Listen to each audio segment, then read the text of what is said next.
Hello everyone and welcome to the 2017 Glass Blown Open After Party! Terry Miller, the Disc Golf Guy here, along with Bobby, Cool Daddy Slick Breeze, and we're back at the Brickyard 20 Ale House. First and foremost, we hope that you can hear us. We're gonna look for a little feedback. My levels look good. We know it's loud, we know it's crazy, but certainly give us any feedback you can. Ridge Roller Customs, Joe, you're out there. Tell us what you're hearing to make sure that our levels are good. It's crazy, good, crazy fun. Oh, all sorts of crazy. All sorts of crazy. Dustin says, I can hear you. Dustin, that's awesome. You're good, you're good. Scott Williams, awesome. Guys, this is, last night I gave you a little bit of a hard time on one of your live feeds because so many people were talking about today being interesting, but you were dead right. Indeed. It was interesting. Yeah. So Bobby, tell us what is going on. Okay, so this morning I get into going to work real early, thinking that it's just going to be an awfully rainy day. Basically, probably crossing my fingers, hoping that that's the worst of it, just a very rainy day. I'm working on the video for that day, and then Doug comes in, very concerned look on his face. I can tell this wasn't looking good. I get messages telling me to send out push notifications out on the app to tell everybody that there's been a lightning delay in Opie. Then a few minutes later, a lightning delay on all courses. And I tell Doug, what's going to happen, Doug? And he says, well, we're going to have to figure out what's going on. Long story short, Michael Downs came in, talked. Jeremy Russell came in, talked. If you were there to feel the tension and the disappointment and just the utter, we don't want to make this call, but we feel like it's inevitable. It was thick.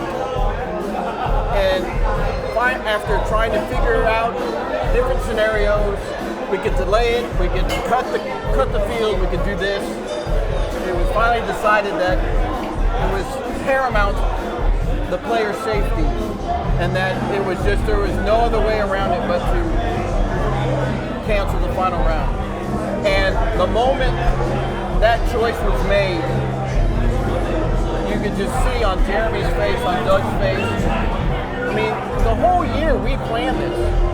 And if you are watching or you listen to this later on and you're saying, I would never cancel the tournament, our sentiment is times 100 of not wanting to end this tournament. You don't understand how much work, how many hours goes into this, planning this event.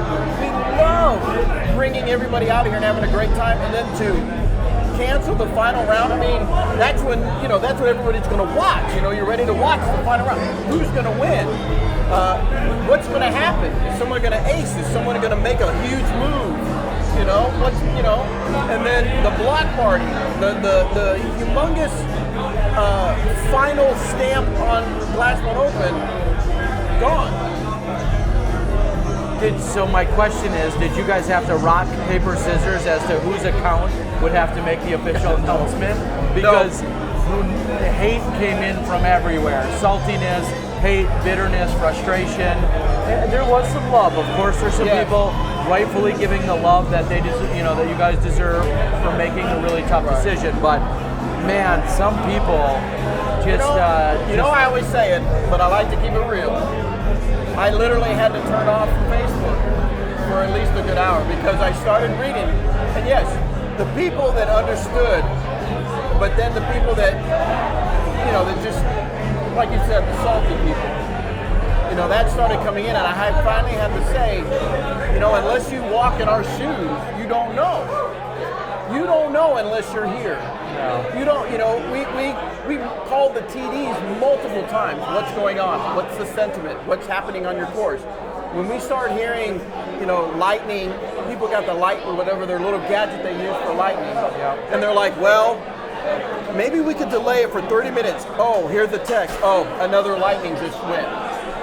And then, oh, here's the text. Someone just fell checking out the course. I mean, can you imagine if we would have kept going and someone would have fell and broke their ankle? So I had to turn off Facebook, and I just had to forge on. Once we made the decision to have the award ceremony at 1, and then try to get the Fly Mart put together. The town of Emporia was amazing. We were like, we need a place to do the Fly Mart, and they were like, the auditorium, we're there. Let's do it at the auditorium, and it turned out amazing. But yeah, I had to reset, and I think it was visual. You could probably see it on my face. Yeah, I had to reset, and finally, when people were coming up to me saying, "Man, I'm so sorry, but we're still having a great time," I was like, you know what? You're right. That's what it's all about. That's what it's about. Some were then talking about the idea of refunds, and thanks to Chad, my cameraman, he said refunds. More like you need to refund how you're looking at this, because we're here at the GBO, we're here for the fun. Paige Pierce really said it best. I don't know if Paige always knocks her award ceremony speeches out of the park, but today's was when she said, do not let this decision or this situation define this year's GBO. And that was just really the perfect way to put it, because as she said, you had fun, every day up until this point. You can still have fun today and tonight, and leave on a great note tomorrow. Don't let this really tough decision that's disappointing to many, don't let that define where we're at. And that was just so eloquently put by Paige. Going into the award ceremony, I never expected our professionals to say anything bad, but I was impressed over and over. Hannah Leatherman, Nate Sexton, even impressive, and it's just the same sentiment. Yeah, they love GBO, and they understand that you cannot control weather. And although they may not have liked the decision that was made, they understood why it was made. Even Paul Macbeth, the same way. He loved GBO. He's coming back next year. He's not gonna miss GBO, even after he knew what was happening. So, yeah, I mean, I was impressed, and I felt good that people saw through that and understood that a tough call had to be made, one that wasn't taken lightly, one that we knew that wasn't going to be popular with some folks, but we still gave you an amazing experience, and you can go home and at least say, I had a good time at GBO. You can, and we know that there's the fans out there are disappointed. Know that the players are disappointed. As you said, the staff and DD and all the organizers and volunteers and tournament directors, we're all disheartened or disappointed, but that's what the right call was, and it just had to be made. It's not because anybody wanted to. And then, of course, the thoughts crept up because, the rain had started to subside, and the thoughts crept up was like, oh crap, maybe we could have delayed it. But then I talked to some guys who went out and played, and they said there was lightning at 3 o'clock, at 4 o'clock. So, Yeah, and again, it can get talked about and argued about dates, about contingency plans. There's a lot of different ways this will eventually go. And I think it was Nate Sexton who said it, we haven't had, there's been literally thousands and thousands of tournament rounds that have gone through without a hitch. Right. And now, here we are on the last day of the USDGC, the last day of Nick Hyde a few weeks ago, and the last day of GBO. I mean, when you put those odds together, it's so unlikely that we would have weather that would hinder us from being able to play in those last day rounds. But that's the way the chips fell, and that's where we're at. And again, we'll talk about contingencies, and we can all have our arguments about that later. Ridge Roller says, Joe Robinson out of Wisconsin says, what about plans for a date like July? I'm not gonna lie, July in Emporia is really hot and muggy. It's hot and muggy. It's almost disgusting, right? And I love Emporia, but no. It's hot. Oh yeah, and this isn't we used to have it more in May. Yeah. And there were other reasons, but one of the reasons is because of weather sometimes in that time period. So, will there ever be a perfect weekend? The day we live in a perfect world, yes, but we don't live in a perfect world. So, but it ended up being the Fly Mart. I was a little nervous. Yeah. I had heard rumors that people were going to go home early.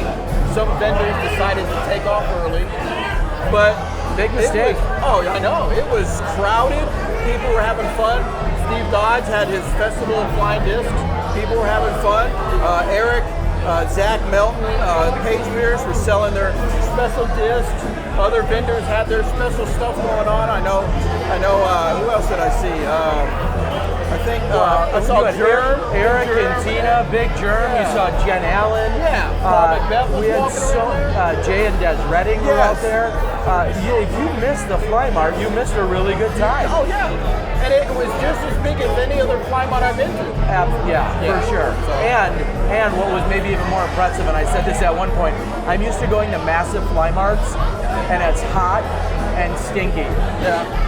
Not at all today. Yeah. It's usually, and again, I love going to the World Championships, but I've been to probably 20 Worlds Fly Marts, and every one of them almost has been hot and smelly. Not today. So I know that sounds like a funny takeaway, but for me, I've been to enough of them to know. Yeah. Thank you to anyone that stopped out there. Sold a number of the Smashbox TV Special Edition, glass blown open, Dimax discs. I have some left, so reach out if you still want one. And a lot of people picked up Smashbox TV shirts. I didn't bring one in from the car. They're nice looking. They look nice. Smashbox TV shirts, a lot of those went out the door as well. So thank you guys. I do have some left over. I thought I might have a couple, and those will be coming home with me. So reach out to me if you want to get one of those as well. So Bobby, tomorrow, let's give everyone a quick preview of what still is taking place tomorrow, because the event really is not over. I know. Yeah, no. Tomorrow is the GBO Junior Challenge. And last I looked, we had 55 juniors signed up. And this is kind of, last year we did the Junior Challenge and it was very popular. So we decided to do it again, and there's a lot more people coming out. You know, parents bringing their kids to come out and play in the tournament. These kids, last year when we did it, these kids were so super excited because they felt like they were a part of this huge tournament. That these kids that play disc golf, they watch all these videos online. They feel like they're part of the event, so we decided to do it again. It's bigger, and it's kind of a precursor to Emporia being the home of the junior world for the next 3 years. 3 years. So some of we're going to play at the the middle school course, which I bet will be used for the junior worlds. Some of the courses that we have out here, we've actually added shorter tee pads in getting ready for the junior worlds. But yeah, it's an exciting time, and I'll be honest, it's almost, you know, I guess I've been doing this long enough where I used to be starstruck, you know, when I saw the Paul Macbeth and all that. I mean, I still enjoy watching them play, but to watch these little kids get up on a tee pad and just rip it, oh, there's a little girl that came today that she watches my YouTube videos, and she says she loves watching the disc golf movie guy. She loves me, the disc golf movie guy, and she came out here to play, and she wanted my autograph. I mean, this is so cool. It is. So to watch these kids, just because they're the future of the sport, and to see them get excited already, I know that our sport has a future when these kids are that excited. It does, and exactly what you guys are doing in having the junior championships here for 3 consecutive years is going to add additional continuity. Yes. It's going to add some overall I'm trying to think of another, just consistency. That's the big word I'm looking for. You know, you're going to be dialed in. People are going to be having a great time with it. Emporia is already a disc golf mecca and destination in its own right. And so to have all these people and be so accessible here at this part of the country, it's going to be awesome. The other big thing is that we're going to have some pros there. I know that Eric McKay, Paige Pierce, I believe Bricky Wysocki, I believe Drew Gibson, they're going to give a clinic for the kids. That's amazing for these pros to kind of stay a little longer, to make sure that these kids get something out of the day. I think that's really cool. It is, and in fact, just as I was seeing Paige and Ricky and Drew kind of pack things up, they were confirming what time they're going to be out there tomorrow so that they can do this for the kids. And what an experience. You know, just imagine when you and I were kids, if LeBron and Michael Jordan and, you know, all the people of that day showed up to your basketball camp, you know, the next day. That'd be pretty awesome. All right. So thank you guys for tuning in. Brian Schweberg, I think, is trying to get me drunk. Thank you. Damn right. We're going to have Brian Schweberger on here shortly. Bobby, we're excited about what's to come, and we still have tomorrow, and GBO official wrap-up is going to kind of ensue for the next few days.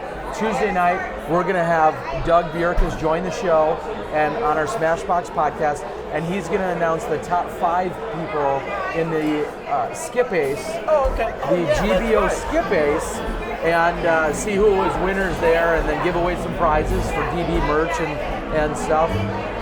Any final stamp for now that you want to put on the GBO thoughts? You still need to process tonight, or? Well, it obviously didn't turn out as we had planned, but it still was an amazing experience. It was still worth every hour working on it. It was still well worth it. To have people come up to me and shake my hand and still say they had an incredible time makes it all worth it. And I can't wait until Monday when we start #GBO 2018. It literally, we will have a meeting talking about all the things that went right, all the things that went wrong, and we will have our list, our document made, GBO 2018, and we will already start planning. Now, of course, it won't be as intense until later in the year, but GBO 2018 will still be on our mind. Well, understandable with the amount of energy and effort you guys put in. I want to thank you again. All the video, all the stuff that you equipped us with at Smashbox, and I know Joe Mez and Central Coast and all the other media components, John Hollingshead, and everyone else that had anything to do with the media.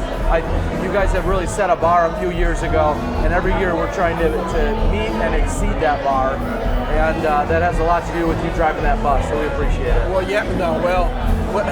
I may be driving the bus, but it's on pure cruise control, because you guys, I was telling somebody the other day, I was like, I love with Smashbox, Joe Mez, Central Coast, and I'm just answering questions, and then I'm doing my thing, and I look on YouTube and I see amazing coverage, and it makes me at ease, where I can be at ease and do my thing, because I know you guys are doing your thing. So my hat's off to you guys for bringing amazing coverage, and I saw plenty of comments about the amazing coverage, and that just, it makes my job that much easier. So thank you for that. Well, thank you. Enjoy yourself. I know you got work to still do tonight, tomorrow, but enjoy yourself as best as you can, and we'll see you out there. I'd like to come out and see what's going on with the kids stuff tomorrow, see if I can get some of that action. I want to make sure I check it out for my own experience as well, and then I'm sure we'll be talking more about more media. All right, thanks, man. Appreciate it, Terry. Again, Bobby Brown, Cool Daddy Slick Breeze, the smart one on the Disc Golf Answer Man podcast, he tells me. Also your media manager here at Dynamic Disc. Thanks for joining us, pal. Thanks, guys. Appreciate it. All right, we're going to let Bobby go here. He's going to enjoy some time. I'm going to bring in Brian Schweberger, who's been busy all weekend, and he hasn't been playing, which is so weird to say and so weird to think about. But Brian is certainly been at it. Now he disappeared. Thank you. Yep, thank you. He got me a beverage. I'm not going to say no to those tonight. And I'm going to set him up here. Oh, God! All right, buddy. We're going to get you all set up. Let's go put those on.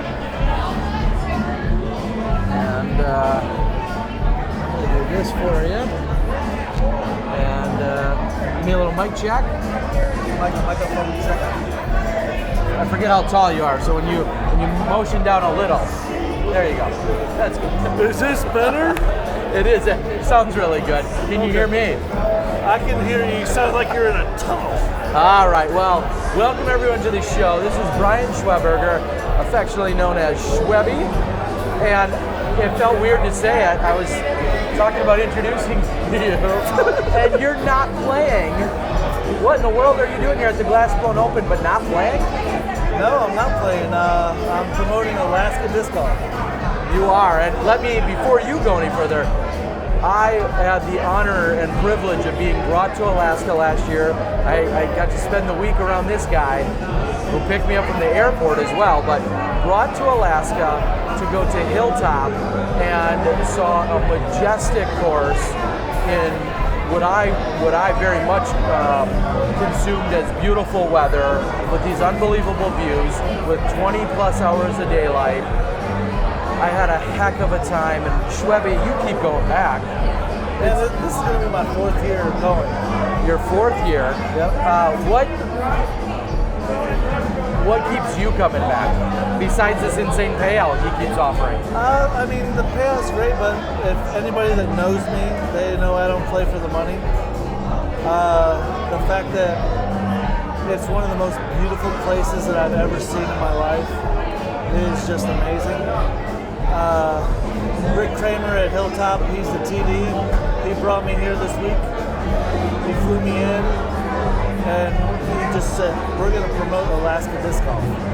And that's what we've done. And I think we've put it out there to the best of our ability as far as this week goes. Rick brought like 500 business cards, and I would say almost 3/4 of them are gone. So I have to ask, because I've been there and I had an amazing time, but my question would be, why haven't people been there? What do you think is the big holdup? I think the biggest holdup is the cost of the flight to get there. Okay. And if they can get by that, I mean, I just paid for my plane ticket up there this year about a month ago, and it was only $500 round trip from North Carolina. Wow. Okay. That was $175 less than last year. Yep. Okay. If they can get by just the plane ticket aspect of it, Rick has spots for people to camp out there the entire time they're there. They don't have to leave the property if they don't want to. They can just set up camp, which Rick will supply the camping gear for you to just stay there. And the food is supplied there, and you just have a great time while you're there playing disc golf. Is somebody bringing shots here, really? Yeah, that's how we do it here, I guess. No, I haven't Thank you, watched Billy. your podcast for the last 3 days, so. All right. Skull, brother. Cool. All right, Billy. Really? More is- Fireball? Really? That's how Steve Rico, we miss you. I can't drink Fireball without thinking of my boy Steve Rico. So that one was for you. And thank you, Billy. So there's camping on site. And remember, you're in Alaska. Like, you have to get to Alaska at least once in your life. You might as well go play disc golf at this really great course where you're really well taken care of, and then you have the opportunity to win a bunch of money. Like, there's no downside to it. There is absolutely no downside whatsoever. You're not going to lose. If you're going to just think about it as a family vacation, it's a perfect opportunity for you to go. Anchorage is a great spot for you to just take it all in. If you want to travel an hour or two outside of Anchorage, you can get into the Denali Forest and go check out Mount McKinley. Yeah. But on a clear day from Hilltop, which unfortunately you didn't get to see last year, because we didn't have a clear day, you can see Denali, which is Mount McKinley for everybody that doesn't realize that. You can see it 300 miles away from Hilltop. It's just amazing. It's incredible. Yeah. Beautiful. Last year, on one of the final days, me and a couple friends, family, we all got to go experience some of the beautiful views out there and take a little drive. It was a couple hours. Went out on a couple-hour boat ride, saw whales, all puffer fish, birds. Puffin. Yeah, that's it. Got to see all this amazing wildlife. It's an experience. Again, so many people say, well, I want to visit all 50 states, or I want to play golf in all 50 states, or again, knock 2 or 3 or 5 things off your bucket list all at once and go up there on this great weekend. Rick and Thad and so many people put in so much work to make this place what it is. Getting people up there. Hey, and I might have a little Smashbox exclusive. Oh, Smashbox exclusive on the Disc Golf Guy podcast. But they all work together. There's a B tier the weekend after that just could be turned into an A tier. So we might have back-to-back A tiers. Wow. So more incentive for everybody to take a little trip out to Anchorage and play 2 big events. Wow. Okay, that is huge. So Rick and Thad, and like I said, the group, they're pouring not only their heart and soul into the course and the experience, but they're also doing some serious fundraising and paying out well. You've been a hefty recipient of that. I'm not going to say that I wasn't. The payouts have been exceptional for the last 3 years that I've been there. I think I took home like $1,300 the first year I was there. That was just a B tier. Wow. The second year I took home $1,800 as the first A tier in Alaska. The third year, this past year, I took home $1,500 as the. Wow, it was amazing. That's incredible. Total surprise for me. Yeah, well, Hilltop Ski Area is in fact a place. Also, one of the cool parts about being there is you get to go up to one of the practice ski jumps, and you throw down. So if you've ever wanted to say, oh, I throw 600, 700, 800 feet, you can make it happen there. With a putter. With a putter, you can make it happen. There's a CTP competition from way up on one of the practice ski jumps. And that's an experience in itself. Oh, even the disc golf guy got to throw off the top. I did. It was awesome to see. Well, let's talk real quick about this week since you were here for it. You weren't playing, but what was it like to be here and to see the play unfold the way it did? Was there any surprises? Anything that jumped out for you? It was great to see all the phenomenal play. I mean, I got to take it in from a different angle. I caddied for one of the local Alaska girls. She's Shay. Shay Nasty. Shay Nasty. Shay Nasty. She was out there. She's on tour full time as an amateur advanced disc golfer, and she played great. I caddied for the first 2 rounds. Unfortunately, I didn't get the caddy for it today because the weather was absolutely beep. Yeah. But she played great. She finished 6th in advanced women out of the field of 36. Okay. Oh, she represented Alaska well. And but I was surprised to see some of the big dogs that were playing. They didn't perform well enough to get into the good spots to finish. Okay. Such as? Call someone out. Felberg. Dave Felberg, I'll say it. Masters division. Yeah, straight up Borgamel, straight out of the Masters division. Okay. Didn't even finish in the top 10.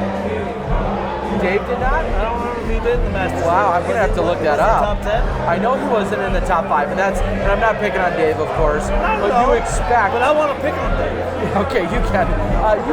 You expect that Dave Felberg is going to be, and not that he couldn't have made a run today, of course, but you expect to see Dave Felberg in the top couple of spots. He's a 1,044 especially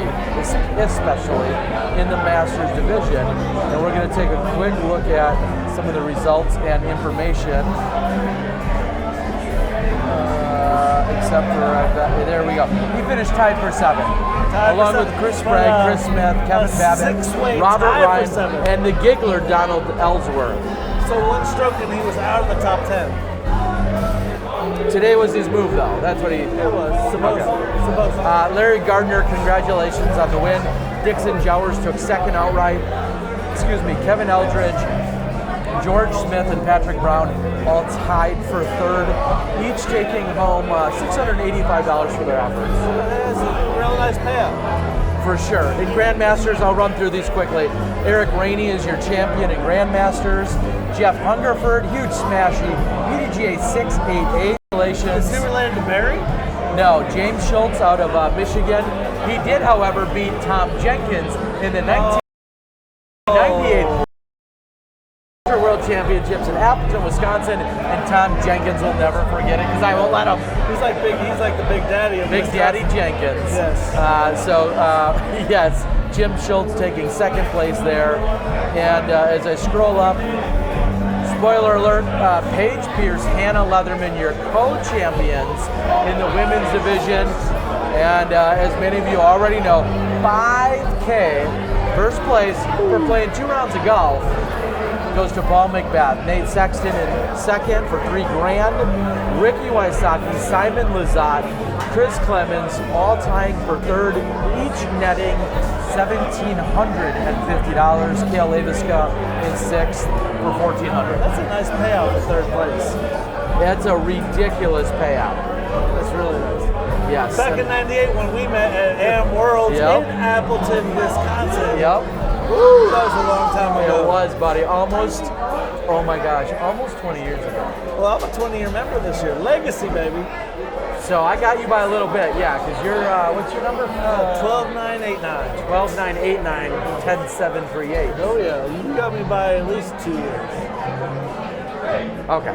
Yes, just a couple of years. All right, quick question. Is Laviska kissing his mini after all his putts? It seems that way. Just curious. Ooh, he is definitely kissing his mini. Okay, kissing his mini. He's got a fiance. Why is he kissing his mini? Thinking that it's his fiance. Okay, understandable. Got it. Aaron says, finally off work, Terry. Cool tablecloth. Thank you. This will also be double up as a backdrop on other nights. Great payouts are certainly good. Did Hale always throw Prodigy? And the answer is no. He was sponsored by Discraft when he came onto the scene in Minnesota. Sponsored by Discraft. Moved in as a Prodigy player when Prodigy came about. Scott Williams, 9228. How does that make you feel? We are literally weeks or months, probably weeks, from number 100,000. That's absolutely insane. The fact that the 6-digit number is coming. I'm a early 5-digit number. You're an early 5-digit number. Always bitter that I'm not 4 because I'm so Yeah, close. You're so close. Try. And I'm almost 13,000, but it's like, and then you see all these high numbers down, and it's like absolutely ridiculous that it took usually like 2 years to go up 1,000 or 2,000 numbers. Yeah, exactly. And now you're getting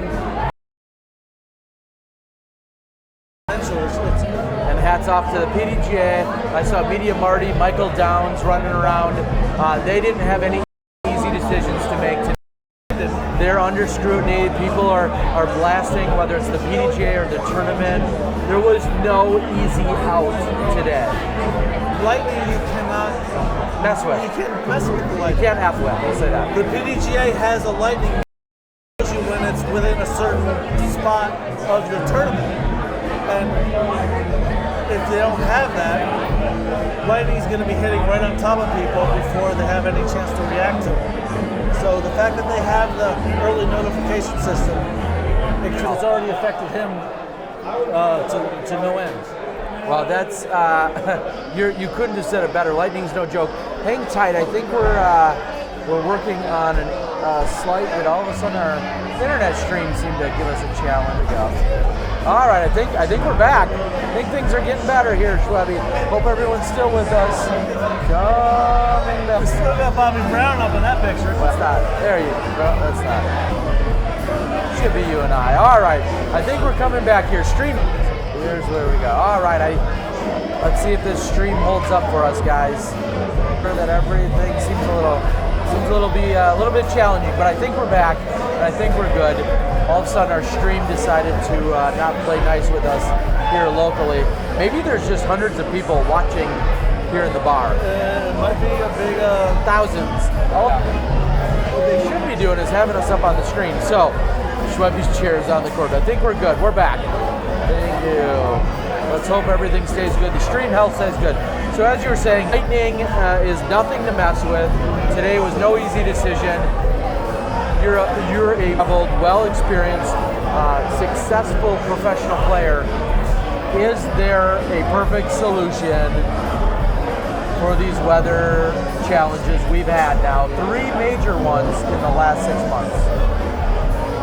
that's crazy because it's never really happened up until this point. Thank you. You're right. I don't know if there's a really copacetic solution because with disc golf, we don't make enough money to be able to change our schedules as far as flights or things of that nature. I put a shout out when you did your little blog this morning on the way when we were driving here, saying that put it down to a 90-person field. Yep. And then I was talking to Jeremy, and he was saying, well, that's not going to work either because we have to deal with all the people that paid to observe all the disc golfers that were and where they were going to be playing. All the people that paid, I don't know, $100 to be a watcher of the event. Yeah. And how are we supposed to be able to tell them at the last minute? It's like, oh, we're going to be 2 or 3 hours delayed, or we're going to be over here or over there. I mean, how are you supposed to handle that? Yeah, there's no easy solution. If you have one, you're wrong. And I'll say, any more challenges with the Wi-Fi, we may track down one of the bar gentlemen, see if we can get a special secured password. The Wi-Fi here is ridiculously great, and has been all week. So it's a little frustrating that it's in and out. I guess we're back again. So, Schwebby, you got anything else you need to add? Not to push you out. You got anything else you need to add, buddy? Push me out like a newborn. That's all good. I love everything that you do, brother. You're doing great things for disc golf. Well, thank you. I'm proud to know you since '98. Yeah, it's been a long and fun ride, and we've seen each other, honestly, in so many different capacities. Like we saw, we barely knew each other in '98, but we were at AM Worlds in my hometown. But then to fast forward, when I see you on the south side of the country, and then to see you go on tour for a few years as a very successful professional player, and then to come back full circle and me take on more of a media role, but still see you all over the country, and then to be talking about and having you as a guest, but then to be talking about you as one of the most winning players ever in our sport. It's just kind of funny how we keep crossing paths in so many really, really positive and delightful ways. Yeah, I think USDGC 2 years ago, I think that was a pretty positive commentary moment. It was. Because I knew what everybody was throwing. I could give a pretty good insight of what everybody was throwing and let everybody say, oh, they're throwing this style shot with this kind of disc. I think that brought a little more light to give everybody an idea. It's like, oh, I need to change this in my ability before I go out there and compete. Well, it was great having you doing commentary back then, and you're always welcome if you want to step in on Smashbox, especially if we're live and out in the field. We'll take any time that you want to give it to us. Yeah, thanks for having me, buddy. All right, buddy. We're going to cut Brian Schweberger loose. He's here for Alaska Disc Golf at Hilltop Ski Area. Be sure to find a way to get that onto your schedule. I was there last year. My schedule is going to slightly conflict this year. That's the only reason I can't make it back. Thank you, Schwebby. The only reason I can't make it back is really schedule. Please get to Hilltop Ski Area. You put events on your bucket list. You put GBO on your bucket list. You put World Championships and USDGCs and all these other events on your bucket list. Getting to Alaska has to be on your bucket list. And some people put the GBO on their bucket list. The problem is it gets too full too quickly. And come on in, buddy. It gets too full too quickly, and not everyone can compete at GBO, even though it's on your bucket list. So I'm going to mic up Mr. Dynamic Disc himself, Jeremy Rusko. And Jeremy, we won't beat any. There's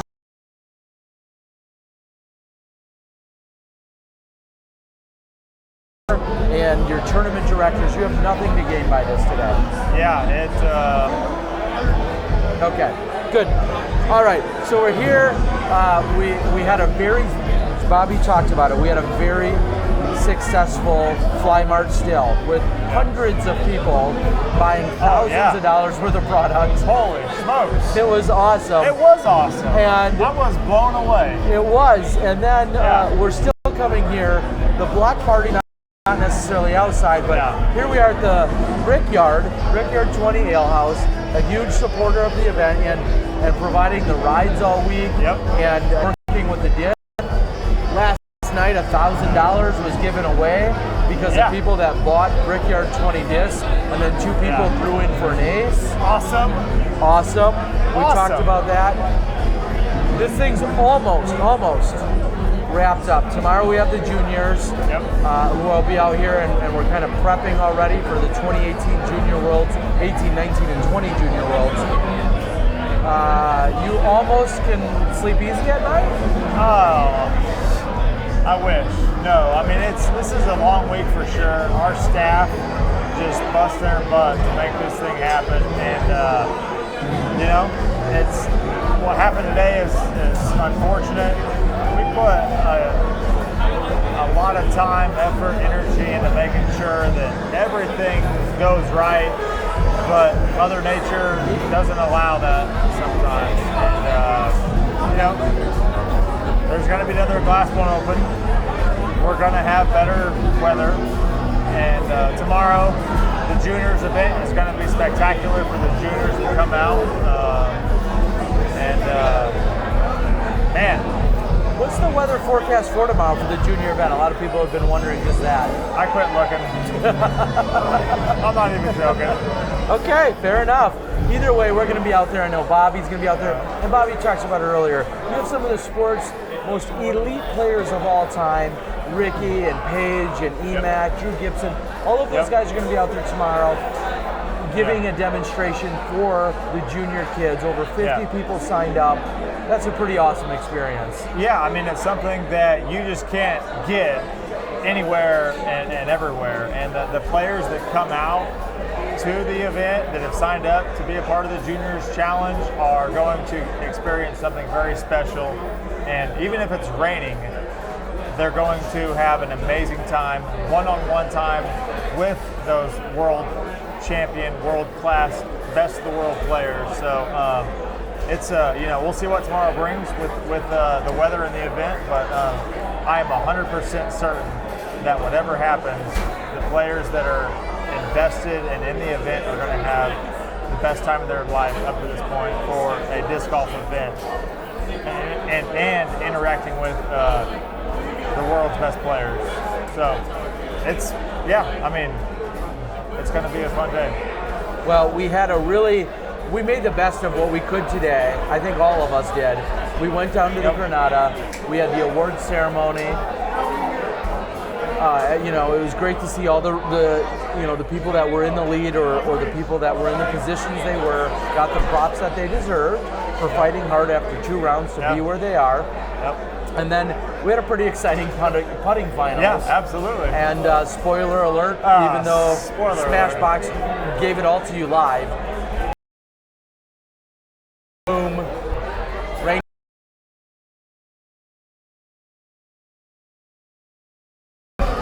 What more could you ask for? Unbelievable. So the amazing thing, we all expected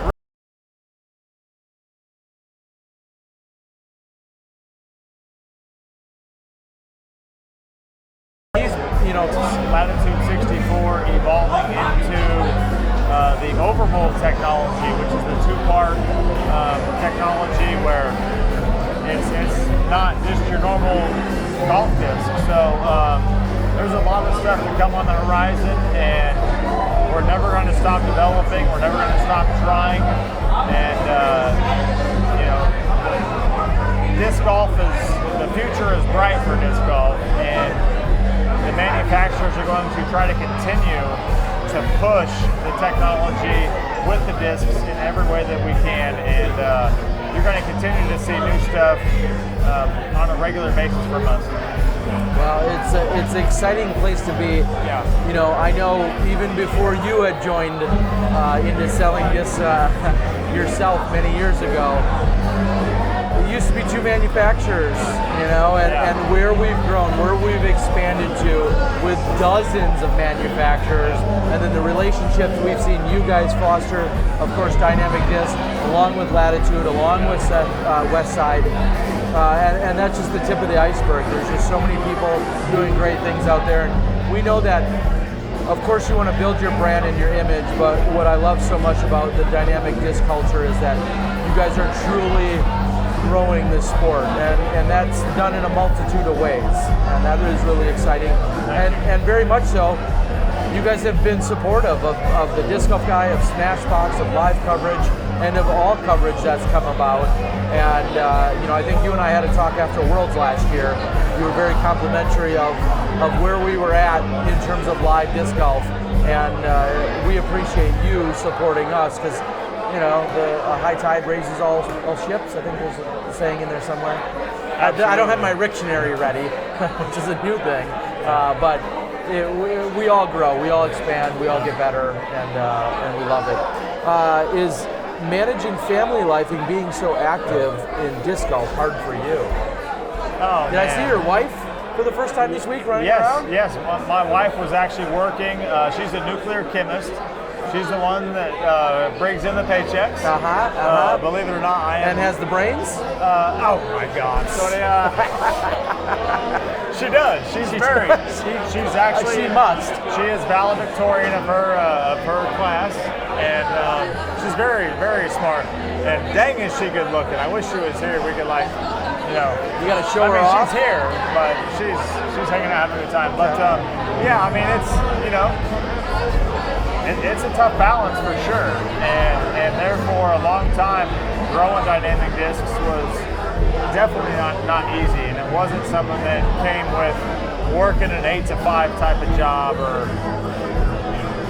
just clocking in or clocking out. We busted our butt for many hours a day for many years, and it's not easy, and it can take a toll on the family life, but I really feel like we've got the right work-life balance right now, and I respect that for all of our staff. I used to think that everybody should want to work 50, 60, 70 hours a week, 80 hours a week, 90 hours a week. You know, when you go to these tournaments, you work from a lot. 14 hours, 16 hours a day. You know, that's what it is. And you do that day in and day out for how many years, and you can only do so much of it. So anyway, I feel like finally things are coming together. I'm able to provide more at home. I'm able to spend more time with my family, my wife, my brother, my parents, my entire family who are on Corey now, and I'm very blessed and fortunate to be able to do that. So the blessings of being an entrepreneur. Yes. You know that. Yes. You're taking a lot of time away from your family to be at these events. I do, and I miss them dearly. I've got an 8-year-old and a 6-year-old, and I'm hoping that my 8-year-old, who they both have played very little disc golf, but I think my 8-year-old is going to be going out to Colorado this year for the Rocky Mountain Women's Disc Golf Championships. So it's going to be a special little trip with just her and I. And that will likely be her first ever tournament. And I've worked with Ray, who's an amazing individual out there, Ray Woodruff, who also has worked with, of course, Doug Bjerkes before moving. And I'm looking forward to it. I might be able to video and caddy for her, and then she'll go out and then professionally shoot all the pro women's division as well. And then I'm hoping to hand some kind of camera to my 8-year-old and say, take some pictures. So I'm going to put her to work. Darn right. She's got stuff to do. Yeah, awesome. So it's very, I'm looking forward to it. Huge crowd and gallery. I see the Disc Golf Boy. I see, of course, Bobby Brown, Jay Ray. This is a fun place to be.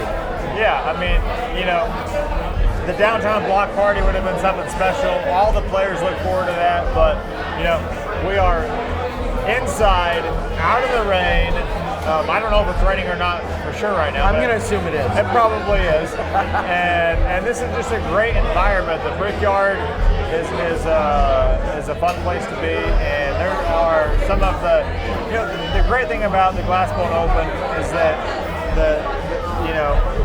the Pauls and the Rickies and the Simons and the Eagles, like the best players, Paige, they're out and about with the players, and I feel like sometimes in the bigger cities it's harder to see the most high-profile players out and about because you might have to drive 30 minutes, hang out. It's a big commitment. But here in Emporia, a 7-minute ride from the hotel Everywhere. isn't that big a deal. Yeah, we touched on that last night. That is truly one of the biggest advantages to being here is everything is so close, and when you go out, especially with 1,100 or so golfers, you're guaranteed to run into another golfer somewhere. Whether you're going to one of the sponsors, or you're going to get something to eat, or you're going to Walmart, whatever the case might be, every time you go into any establishment, you are for sure going to run into more golfers, and more often than not have a good time with it. So it's pretty awesome to see. There's so much going on. Billy Lund. Billy has been my beverage sponsor for a number of the podcasts, so I have to thank Billy. I don't know about his shenanigans, but Billy has been a beverage sponsor, so thank you to Billy.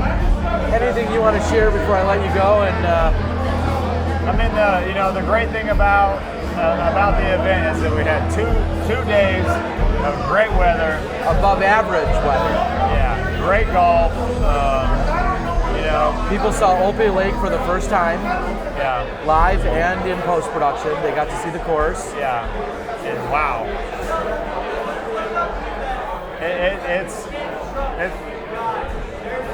It's a test. It's a test of your disc golf game. We're all upset about what happened today. No doubt about that. And we wish it could be different. We wish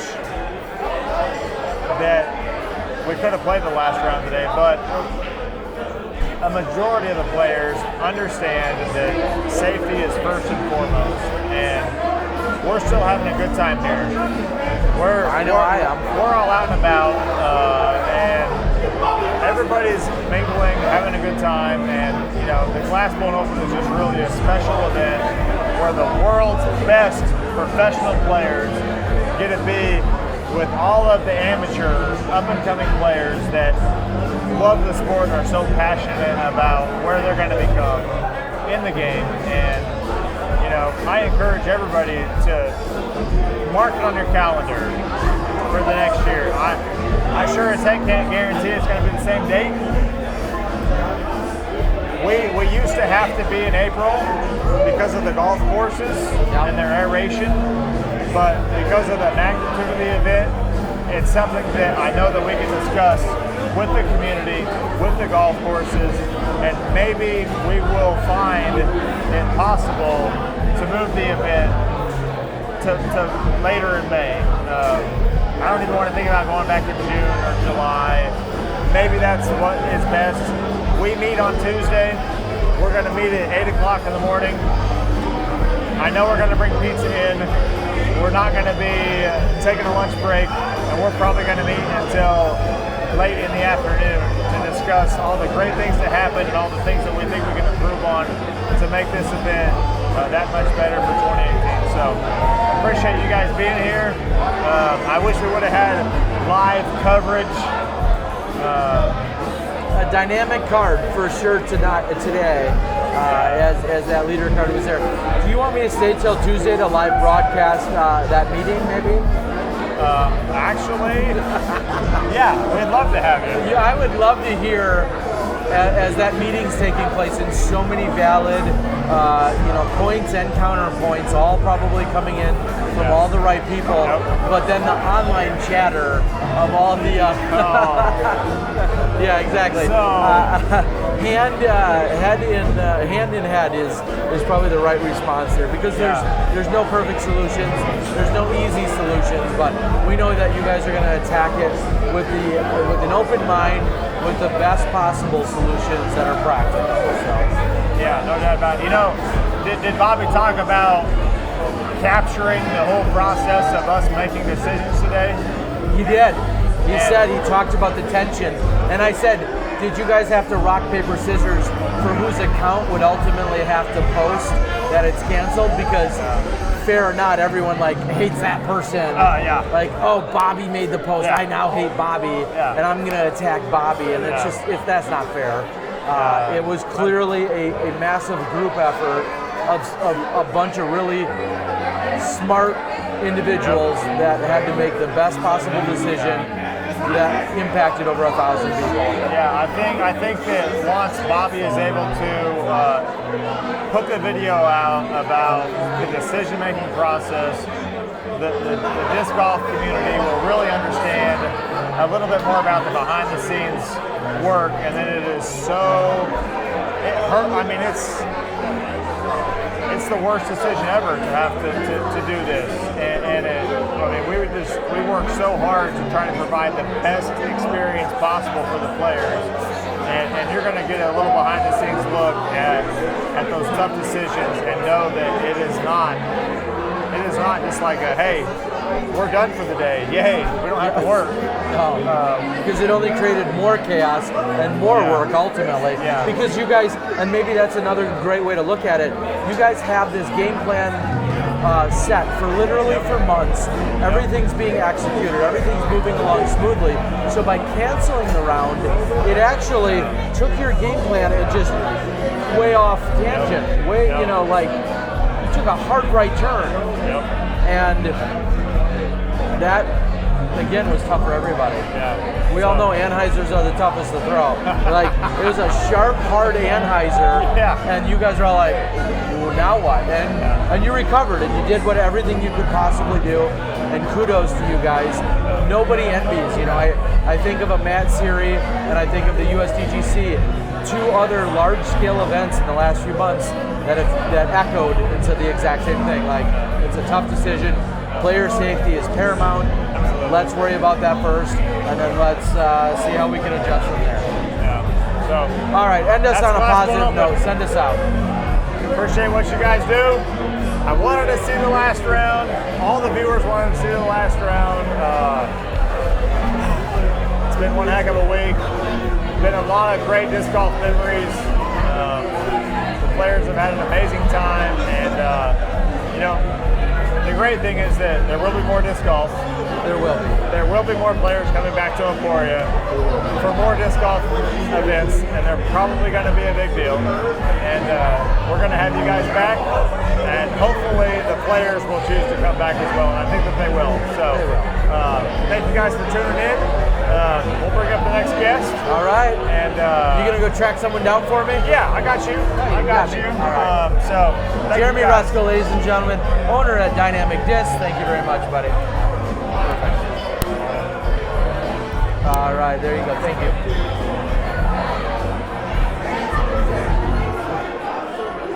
All right. Anything goes here. The GBO after party taking place. I think there was a beverage left behind. I'm about to get some of that. Yeah, sit down. Jonathan Ray here, folks. Gonna put on some headphones. AJ and J Ray? AJ and J Ray. This is a little bit scary here. Thank you, buddy. Thank you. All right, thank you very much. Appreciate it, man.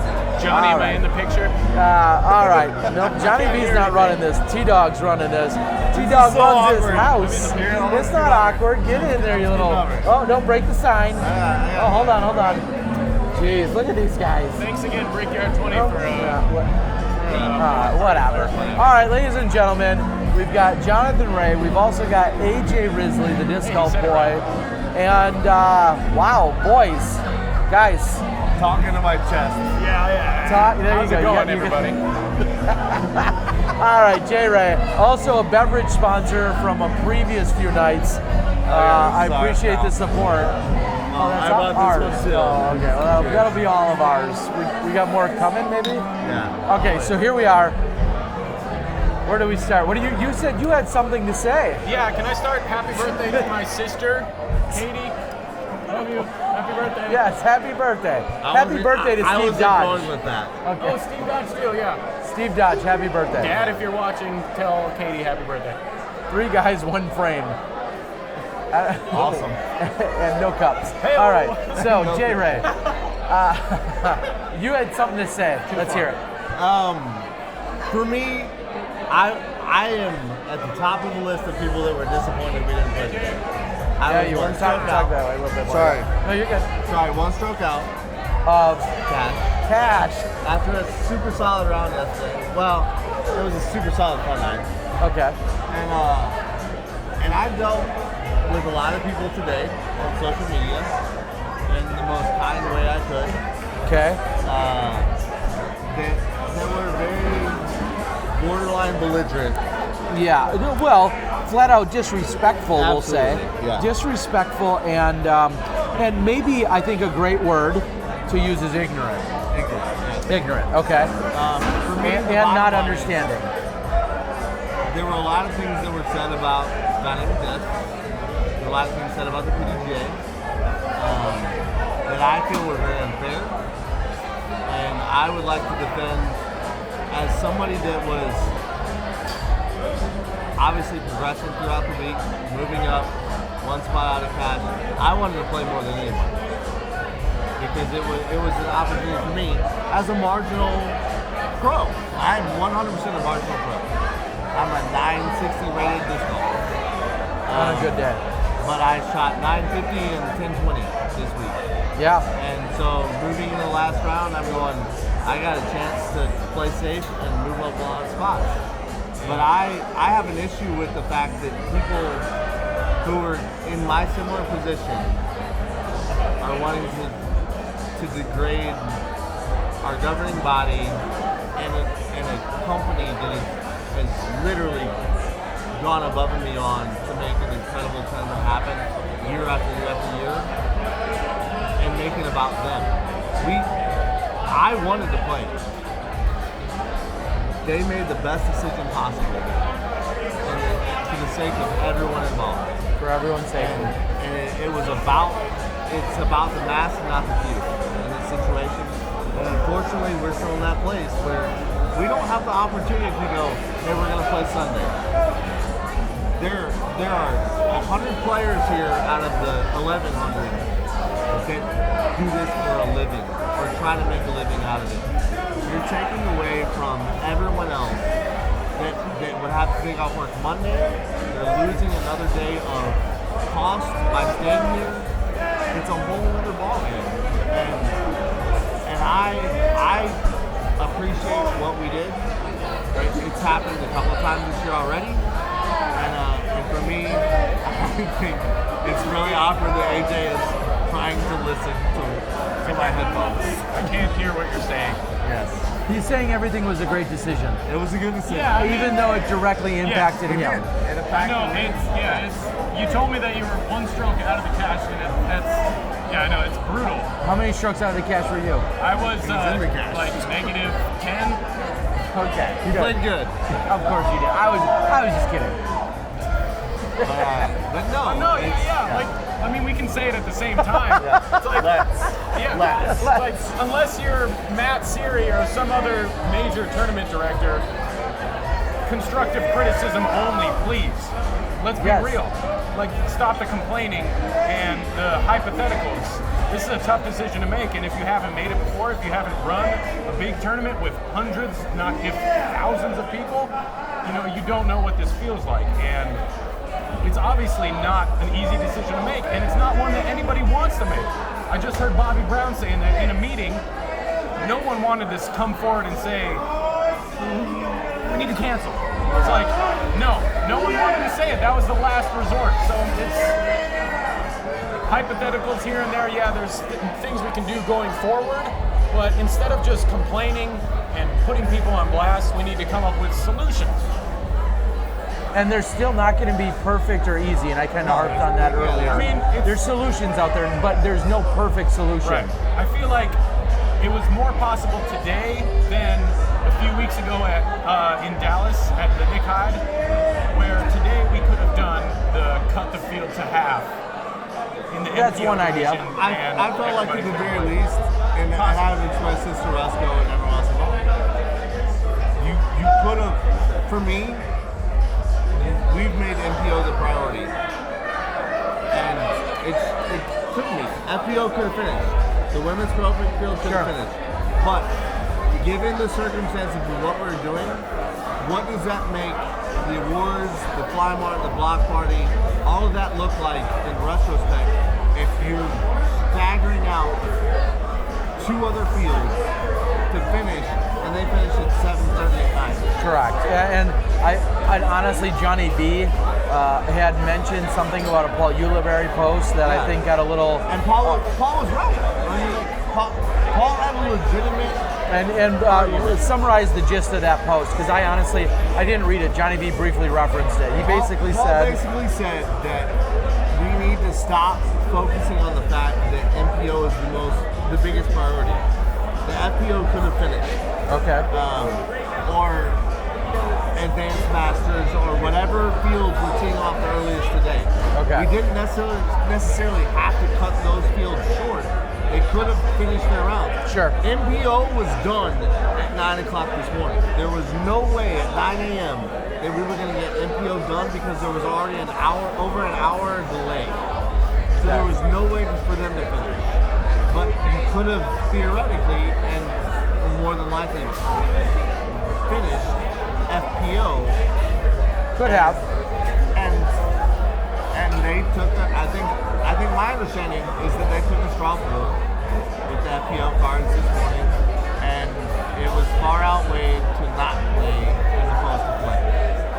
And there's something to be said, when again, and this will go off on another tangent on another night, and I've kind of beat it to death myself a little bit. This morning I had a conversation about it. Player safety, not only just from lightning and trees and wind and weather, but then there's player safety of slipping. I would have pulled a groin for sure. That's exactly what I said earlier, is that there's a good likelihood of that. There's a lot of downsides to it. And then I think, let's just say the women did get started. Do we want them, especially in 50-degree weather with wind and rain? Did it get to 50 degrees today? I doubt it. I don't think it But did. warm up, play for 4 holes, cool down. Warm up, play for 2 holes, come off the course. Like, let's just say the women started at 8:30 and legitimately had 2 or 3 rain delays and then got done at 7 o'clock. What kind of day is that? Does that really, like... It's easy to be an armchair quarterback in this situation. Of course it because is. When they called it, it looked like we had a 90-minute window in the middle of the day, and then that turned into basically what was a 4-hour window. And so they made the right call at the time. In retrospect, from the outside, armchair quarterbacks can look at it and go, it didn't rain all day, or it stopped lightning at 10 o'clock. Why couldn't we play? Sure. Well, you can't finish all those pools. You can't finish most of those pools in that amount of time. Give them a delay. It's unfortunate. I wanted to play as much as anybody. I know Jamie Mosier was a big advocate of that. I talked to him a lot on Facebook, talked to him personally tonight to try to squash some things that were said. But there are people that are very boisterous about what they say online. Well, they're also tough guys, figuratively speaking. Behind the keyboard they are, yeah. They certainly are. I know plenty of those internet tough guys. Yeah. So I wanted to come out and say, as somebody that I feel was as legitimately affected as Paige, well, Paige was playing for a title, and Hannah was playing for a title. They deserve to get to play that out. I hate that didn't happen. They hate that didn't happen. Kat hated that didn't happen. She had the opportunity to come behind and make a move, just like Ricky was unhappy. But the guys that were one spot out were just as unhappy as everyone else. Everybody who wasn't in the lead was unhappy to some degree. And here's the thing. There is a validation for the guys that were one spot out to cash in a national tour event. It's a big deal for us because we're not Ricky. I'm not Ricky. No, you're not. I never am going to be Ricky. No, you're not. I made one putt that looked like Ricky all weekend. Maybe you did. I did. It was glorious. You should have seen it. There was 4 trees. Did you raptor legs and 30 to it as miles well? out. No, there was none of that. You should have done that. Yeah. I did dab afterwards, but you my go. car didn't get it because they were also rated like I was. So, Like, who's this effing guy? What's he doing? but no, but there's a huge validation for that for Yeah. some of those guys, and we all wanted to play, even in nobody wanted to play in this weather, but we wanted to play to compete. And so I applaud the PDGA, I applaud Downs and Marty, I applaud Doug, Rusco, everyone else that was a factor in the decision, and guys like AJ that played great the first 2 days. You know, Dixon Jowers is a perfect example. Yeah. He knew going into it that Opie was going to be a huge advantage for him in Pro Masters because he's a local guy that plays that course all the time, and he bogeyed his last hole of the second round to finish second. Going into a round, he thought he would play really well. Yeah. So Of course. it's unfortunate. It happens. I hope that there becomes a protocol for things like this. I don't know how. I don't have an answer to how to fix it. But I feel like it's unfair to go, hey, we should have played on Sunday because of the 1,100 people that were here, 1,000 whatever people that were here. There are 900 of them that had to work on Monday and can't do that. More than that, probably even. Yeah. So Yeah, I agree. it is what it is. But I agree. You and I are on the same page, my friend. And yeah. Love Speaking you, of love you. pages, anybody seen her? I heard they were having a game night tonight. Oh, that's cute. They should be having I think game so. night here. This is one of historically my favorite nights of the year. Here I am sharing it with you guys live at the moment, but this is historically one of my favorite nights of the year. Is the final night at the Glass Blown Open. Here's a throwback. I believe 2 years ago I saw you grinding on Steve Rico on the dance floor just over there. We're not going to talk about that. We're not going to talk about that Sounds about right right. now. AJ saw it. I wasn't even there, and I can vouch that. We're not going to. Steve Rico, I said earlier when we opened the broadcast, Steve Rico, we by the love way? and miss you. That guy, he'll be back on He's pouring tour. concrete. I hope I get to see him at the lemon drop in a few weeks down there. He's pumping out frisbees. What are you talking about? Yeah, he's making some plastic, And some it's super beautiful swirly. plastic. It's beautiful. Beautiful that stuff plastic. they're making right now is awesome. Beautiful plastic. Thanks over at Legacy Disc. All right, All right. Jay Thank Ray. you. Love you, buddy. Thank you for the beverage sponsorship this Always. weekend. Appreciate it. Terry's, yes, I don't know what he's talking Would you like about. me to send somebody over? Well, I'll talk to AJ for 2 seconds. Sounds like we also, I think we got Philo on deck. Make sure Philo's on deck for me. Oh, look at God, the gun. It's just right here now. Holster those things, please. Please. We're going to have AJ here. He'll get his own mic and headphones for a few moments. Hi. Step in here for a few moments, and I think we got Philo officially on deck. And I wanted to check in with you. You're going to be, you cash, not going to be, but you cash this weekend. Congrats. How's it feel? I did. It feels good. Okay. Is there any way I can turn up these headphones? Turn up for what? All right, AJ Risley here, the disc golf boy, stepping in, and thank you, Firearms. I rock. What's he saying? Says you rock, Terry. Duh. Coming into Berg in August. I'm guessing you're talking about Pittsburgh, and I believe I will. That's a national tour. We'd love to be there. Josh from Boom is going to join us a little later. Okay, no, he's. Oh my. You want to get some love from the Tear Bear? Ontario? Oh my! Oh, what is? I may not have this stamp, which is what's most important. What is this? Hashtag on Terry. This is an Ontario rock. I get it. That's why he likes it. And when you smell it, it Don't be smells fooled. like That's why he likes crayons. Tell the first person that gets that mold, we'll give them a boom hat. No, I told them already. Oh, this is beautiful, folks, and I'm not gonna lie. It's pretty nice. I don't believe I have this stamp. I'm an Ontario rock collector. I started in the 90s. Thank you, Josh from Boom. I started in the 90s, and mid 90s, mid to early 90s. Does it have your weight on there from the mid to early 90s?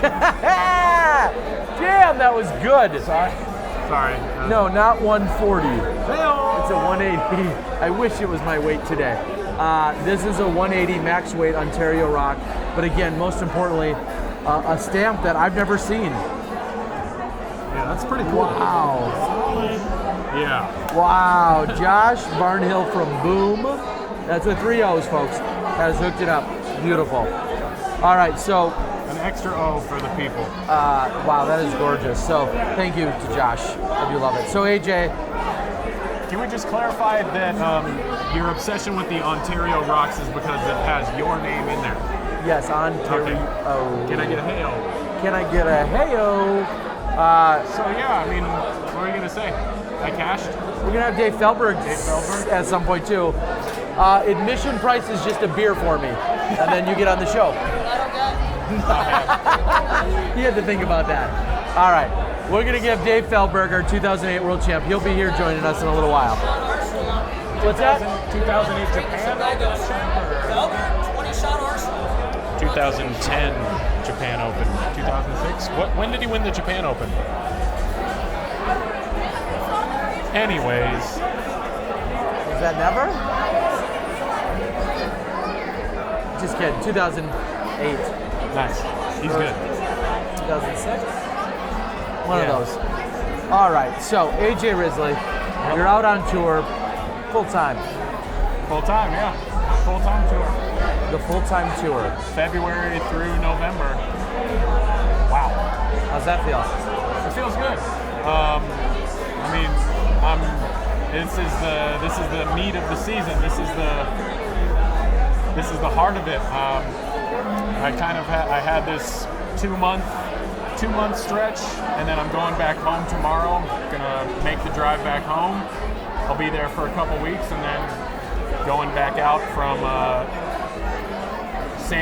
Masters Cup through a little bit after USDGC. So basically the middle of May through November. So this was a good little warm-up period for that huge stretch. But yeah, no, it feels good. Yeah. Now you're traveling alone for the most part. I mean, you're. I don't want to say you're hooking up with other dudes at places to sleep. That's why I'm not going to say it that way. So you're lodging. You're sharing lodging arrangements. I mean, to each his own, really. Yeah, of course. Whatever you got to do on tour. Yeah. So you're sharing lodging arrangements with a number of similar gentlemen Right. when you go from city to city. Right? I do what I have to. You got it right. I'm driving solo Yes. in my car by myself. But yeah, I mean I'm smart and I'm not just getting a hotel room for myself every stop of the way. Yeah, I've got a few friends that are doing the same thing. Obviously, there's other guys playing all these tournaments, same ones I'm playing. I think we have a bachelorette party. Looks to be the case. Yeah, Nice. there seems to be I'm going to say a train of. Yeah, it's like There's a never-ending. ledge. There's a ledge right here. Yeah, you're and right. That's somebody's dangerous. going to tip forward into a ledge. Who is the caboose on that one? I'm not sure. But yeah, no.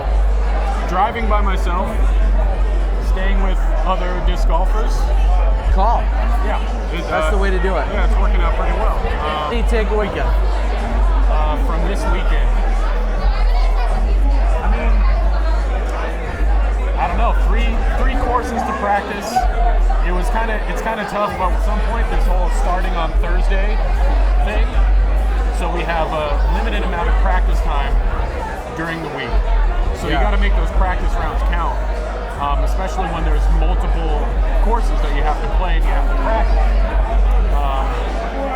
So I think for that, the takeaway there is make those practice rounds count.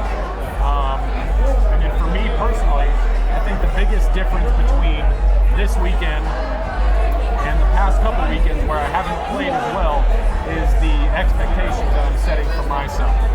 I feel like this weekend coming into it, I got an okay amount of practice in. Maybe not as much as I might have wanted, but just enough. But my expectations were low. I wasn't like, okay, I can birdie hole 1 and I'm not going to birdie hole 2, but I can birdie hole 3 and 4 and 5. It's like, okay, I want to shoot.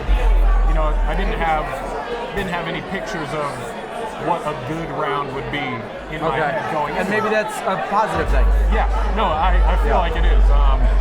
Because when you have that expectation of, it's like, well, in practice I shot a 45. It's like, that's easy. Yeah. I left 3 out there. I could go shoot a 42. And then it gets tournament time, and they call your name on the first tee, and your hands shaking a little bit with that disc on the first tee.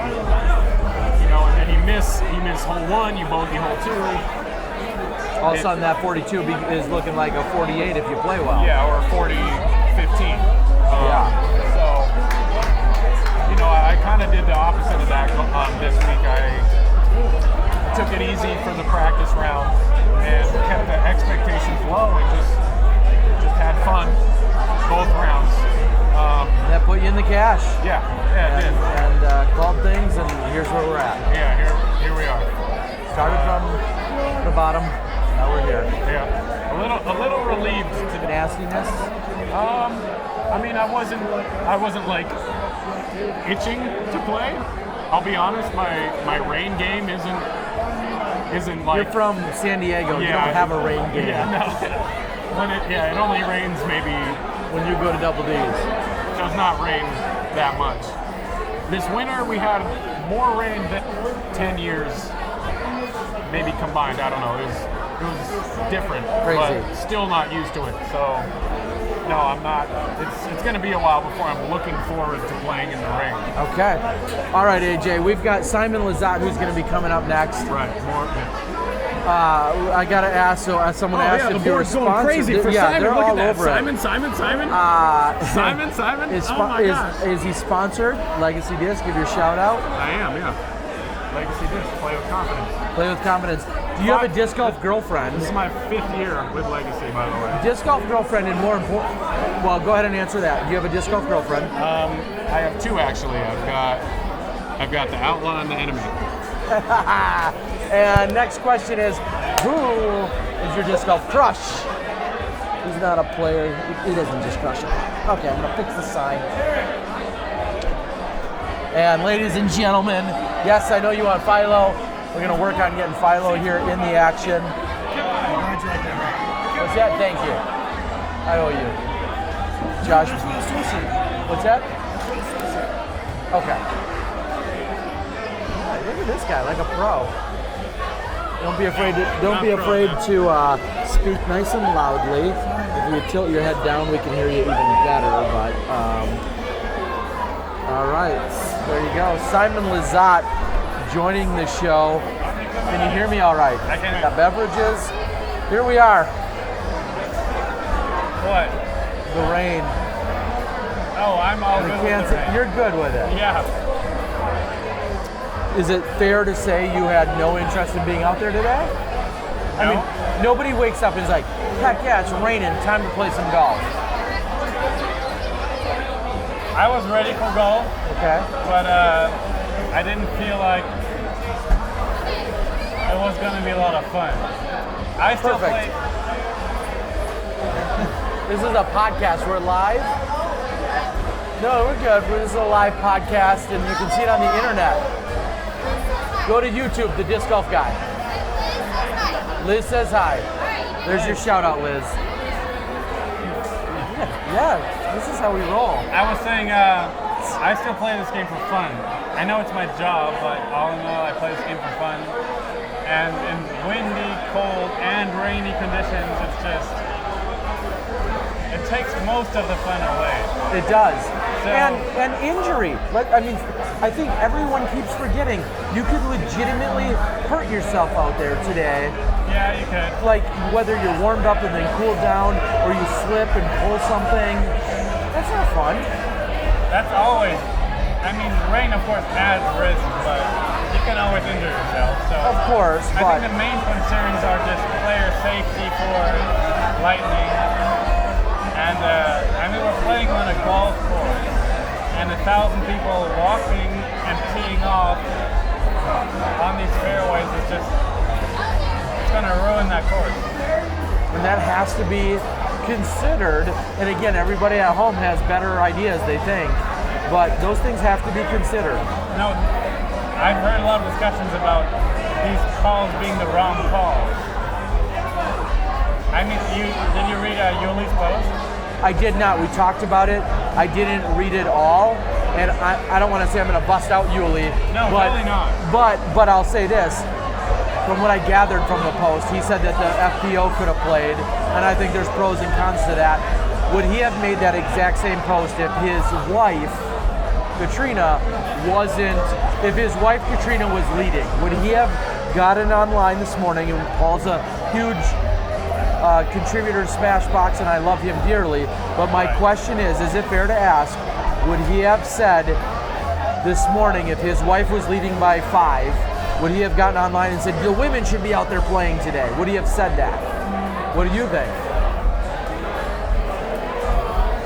That's one of those questions you don't want to answer. Okay, because I'm right.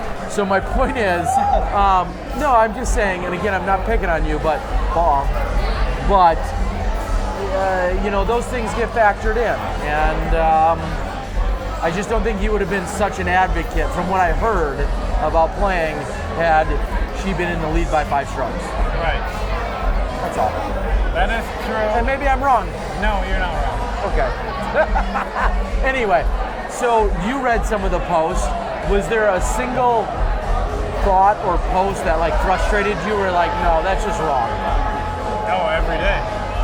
Okay, well, regarding this decision though.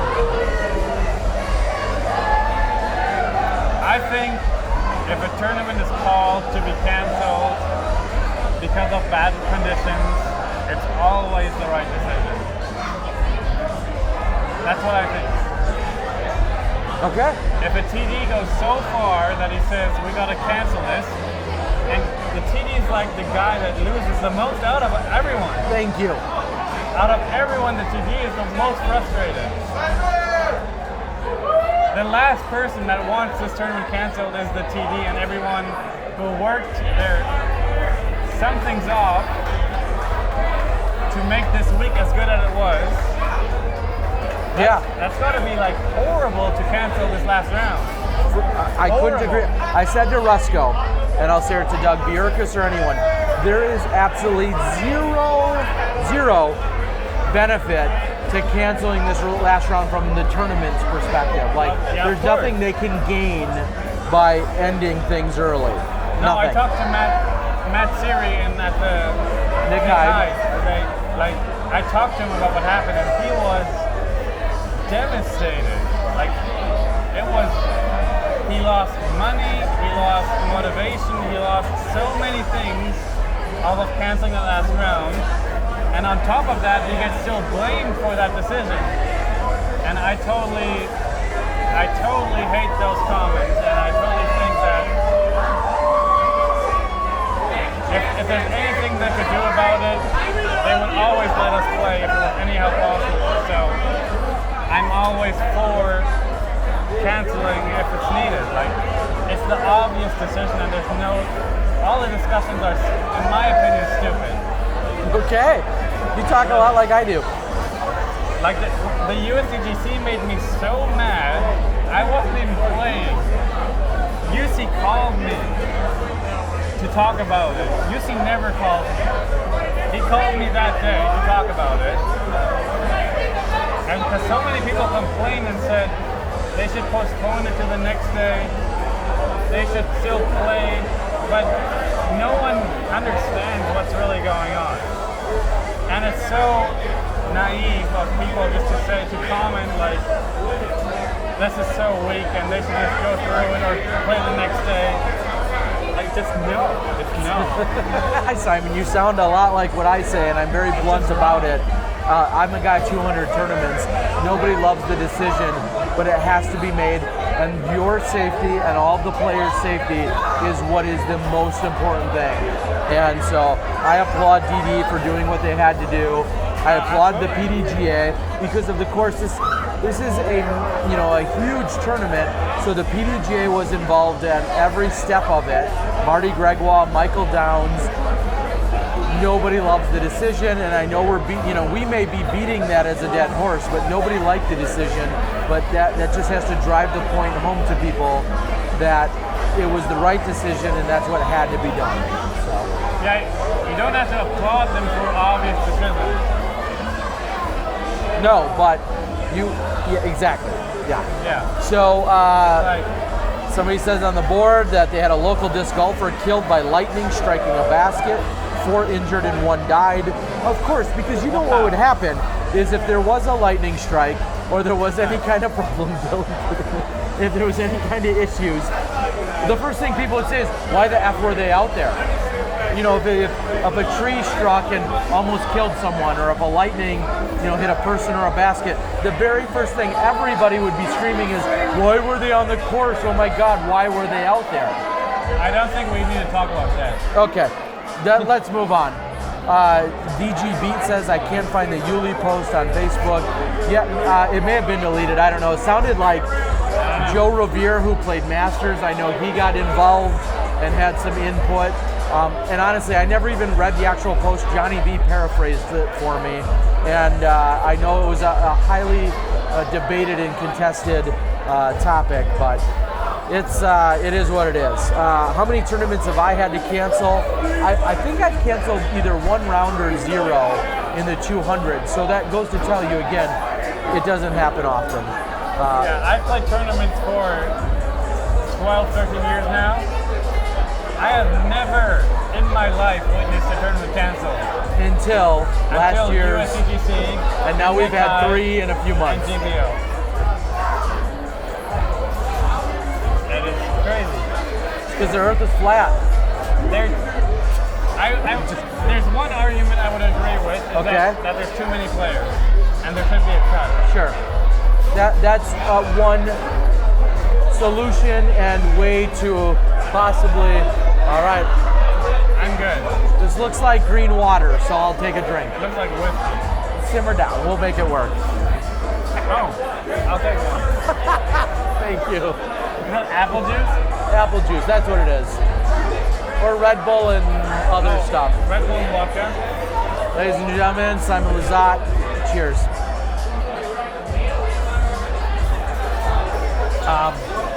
That's apple juice.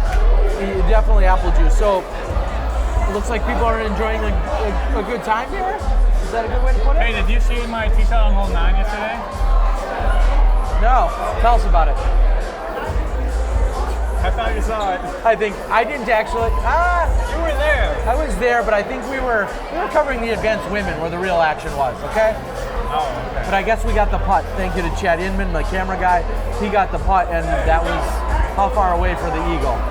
6 feet. I'm not lying, 6 feet. That's pretty good. You know how many times I got asked about that shot today? How many? Almost 4 digits. Almost 4 digits. It was impressive, huh? You know, Jerm said it's the best tournament shots he's ever seen. What does Jerm know? But I agree. I disagree on that. What was? It was a good shot. So tell everybody, and they can see it on Central Coast. I believe they set out a separate clip. Tell everybody exactly what you're talking about.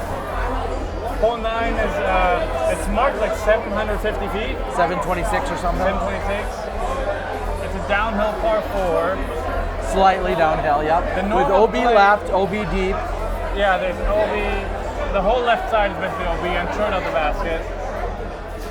And because I was smart to check the weather. Sorry. And I knew this might be the last round. So I was thinking, if I gotta make a move, I gotta make it now. And I practiced that shot. The wind was favorable. I know I can throw 600 feet straight, so like 650, 700, a little downhill with a little tailwind. And it was perfect because the lead card crowd was there. We had a little second card crowd. And that's what like makes me stronger.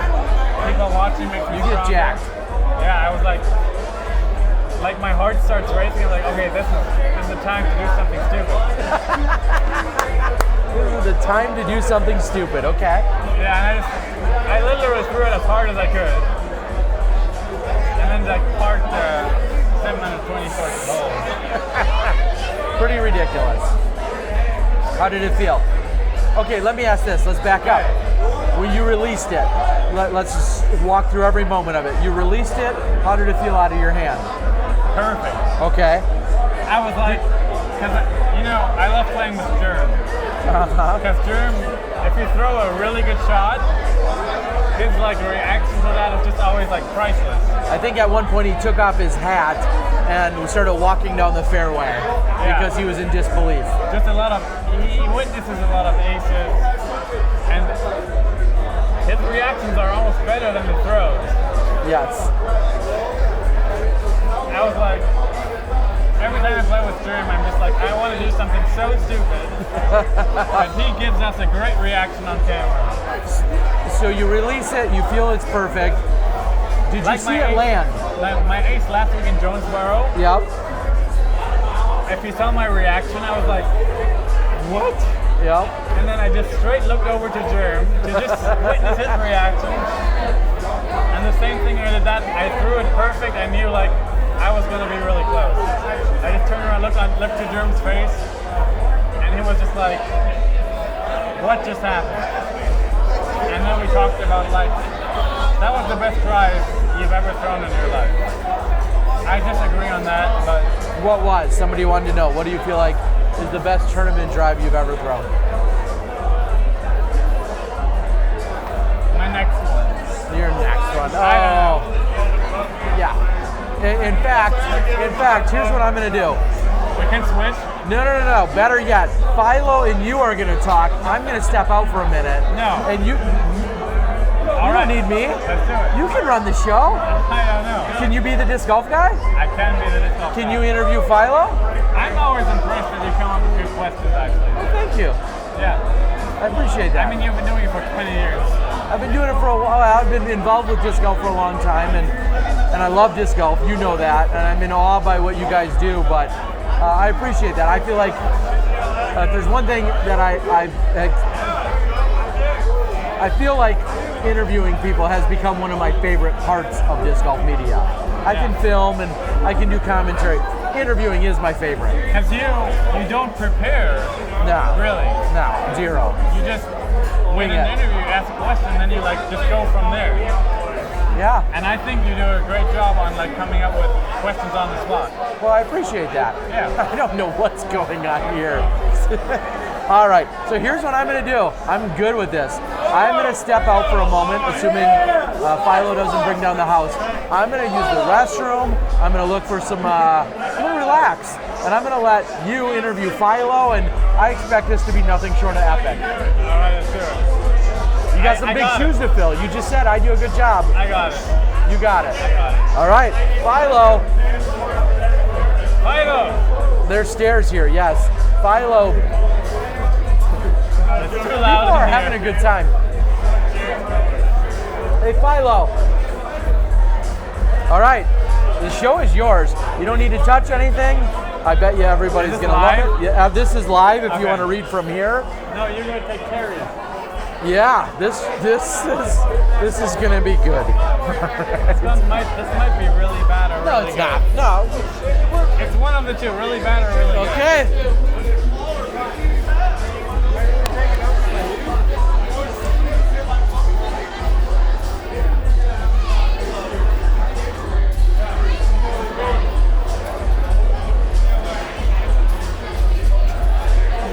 I'm going to step out for a few minutes. Here you go. Put those on. Love it. Put this. You guys should be able to hear each other pretty well. Wire them up, wire them up. Check 1, 2. Check. You got it? Yeah, I think I hear Simon. That's all that I matters. heard Philo, that's perfect. Okay. All right, guys, you're live. What up? Philo, I'm the new disc golf guy. Whoa. What happened? Terry got to do some humorous things. Okay, he's got to make pee-pee time. Yeah. Okay. So we got the board We got the board. and we got the topic. Hello from Norway. We'll see you guys soon, on our way very shortly. It's This got to be summer. like 4 in the morning in Norway right now. I know, what are you doing awake? Go to sleep. Yeah, right? The show's over. No, it has just begun. Philo, What up? Simon. I feel like I haven't seen you in a while for some reason. I know, because you've been kicking my ass on the golf course, so I don't get to play with you. How did you do this week? Well, I got really off to a sloppy start. First day, Opie? hoping, get 2 birdies to start and then start giving them back right away. Hole 3, hit a tree OB, Oh, yeah. birdie on 4, 5, in the water, take a bogey, go to 6, miss a putt for 3, get a 2 on 7. Just the roller coaster started and it never stopped. Well, you should like 58, I shot a 59 with 4 bogeys. 59. 4 bogeys and 2 missed putts inside the circle. Very uncharacteristic golf for me that day, but And then yesterday you shot a 12, right? then I shot a 12, yeah, and it was just, I felt like I was myself again. I started off feeling a Any little eagles out anxious there? the first round, the first hole. I was like, man, I got to do something good today, and then just a scrappy 12 down, never gave up on any hole, just tried my Any best. eagles out there? No eagles, man, I'm not brave enough. I had 3 eagles. I know, yesterday. you had 3 eagles, I saw that. Maybe it was too many beers the night before. I think if we would have played doubles, we would have shot like 20. Maybe. Maybe we should play doubles in a world or something. That probably freaks some people out. I agree on that. It's like, what is he doing? You never know. What do you Old feel? savvy vet and the young slinger, you might take it down. What's your opinion on the cancellation today? I woke up at like 9 and I heard the thunder and lightning. I was like, this isn't going to be good for the timing. Yeah. So I had a feeling when I woke up from my power nap at 11 a.m. that it was probably going to be game over. You wake up at 9 and then power nap at 11. And then power nap till 11. Perfect. And I was thinking, when I wake up, I'll probably see the show is over. So, yeah. Where did you finish? I finished tied for 11 Okay. after the big bounce up yesterday. Yeah. I don't know. It's kind of one of those things where you're like, you want to go out and see if you can improve on where you're at, but then also being satisfied with where you are and not having to be cold and wet. I talked about this with Terry, do you feel disappointment in like a cancellation, or do you you understand, of course There's both. it had to be canceled. That's There's both. I don't think it should be a discussion if it had to be canceled. I think it had to be canceled. Right. But do you wish you could have gone out there and improved maybe another 5-6 spots? If the conditions were suitable to play, then yes, and I would want to go out there, compete, and do my best. And if I go backwards, I go backwards. If I go up, I go up. Everybody wants that opportunity, that final round, to do their best, to make the improvement, to make that last final bump, and for a lot of guys who were starting that upward trend, they didn't get that chance. For a lot of guys who are up there, they're probably like, hey, this is where I wanted to be anyway, So it's a tough call, man. I mean, for myself, I'm not a cold weather, wet kind of guy, so I was kind of like, hey, I made the bump, I'm in 11th, I can live with that. I'm sure there's other guys that felt the other way that wish they could have had that wet, rainy round to watch a bunch of guys fall apart and maybe they climb up the ladder 20 spots. I understand both sides, but when you get behind by an hour, 2 hours, it's going to be a tough, long day. You don't want to have people on the course for 8 hours. That's not really fair, It sounds like a miserable, long day. Nobody's going to really enjoy that atmosphere, so it sounds like the right call.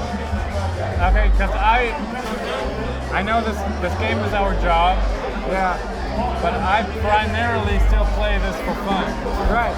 If this game wasn't fun, You wouldn't do it. our job would be horrible. For sure. On the road non-stop, No doubt. that's rough enough. It is. And just going weekend to weekend, just hustling. No doubt. And that's what it is. Since January 5th, I've been competing this year, Yeah. I've been on the road. I've seen home twice, maybe for 3.5 weeks. January. You know, I mean, I'm not going to say I'm like upset or bitter about it. It's part of the job. It's what we signed up to do. But it's a grind, you know, and it's nice to get those little breaks. Like I'm about to have a couple of weeks off. But I love to compete. I love being around you guys. I love being in this atmosphere. There's 1,000 people here. That's fun. In theory, you know. Yeah. A bunch of amateurs, a bunch of pros from everywhere. It's a great time. It's a great competition. The GBO weekend is like, after Finland, where you signed the most autographs. I don't think I've ever signed 300 autographs in a night.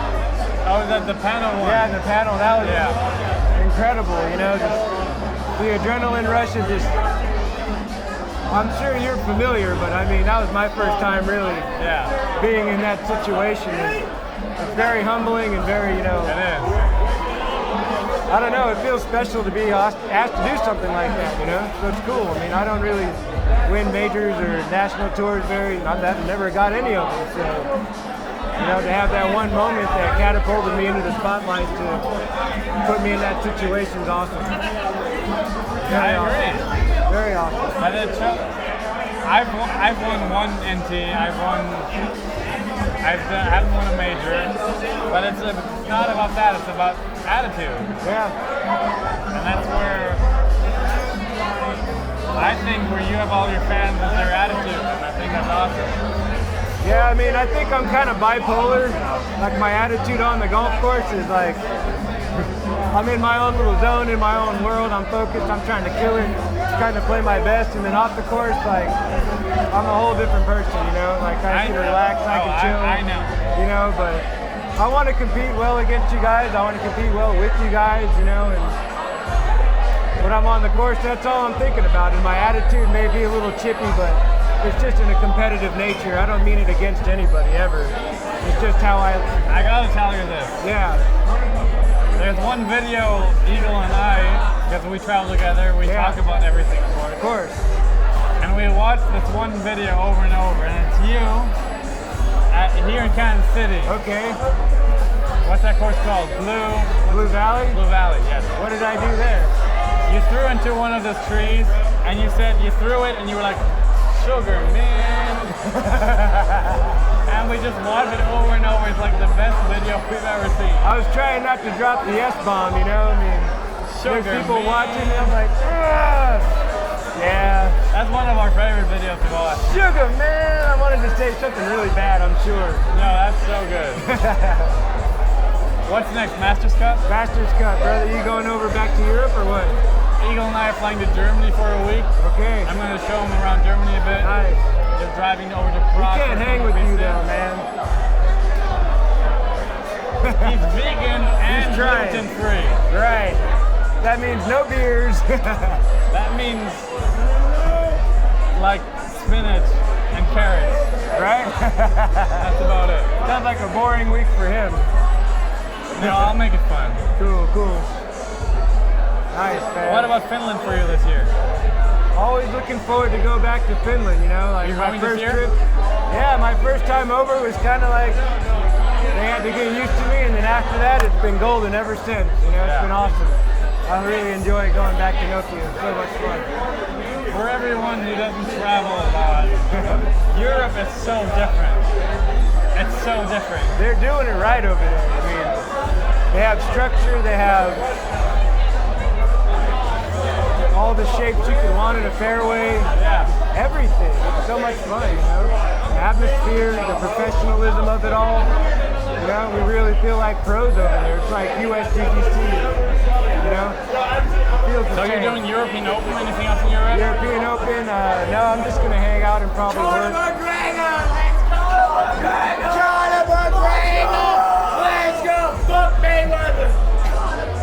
Okay. Exactly. What did they say? Yeah. All right, Philo, you go on with the question. Lay it on me. Lay it on you, huh? Simon. What does the world want to know about Simon?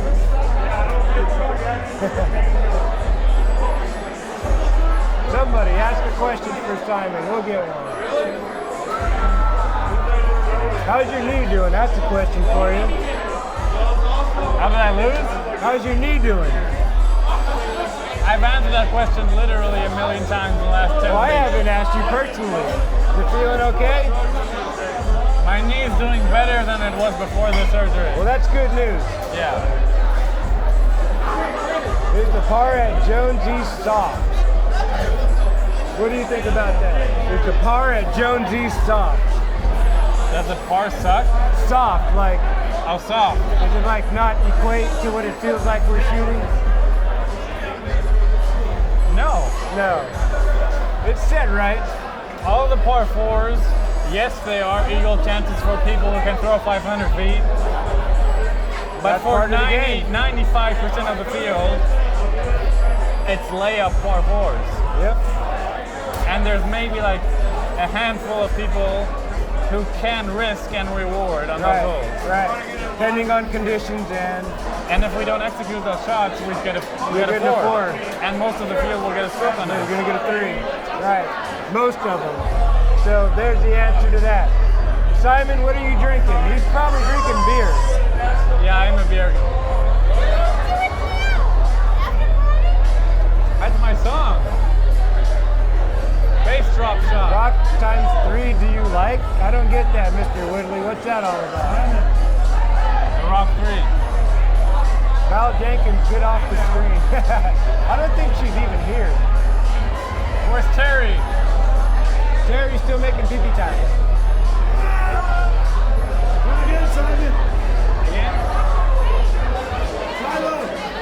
All of a sudden, this place just went boom.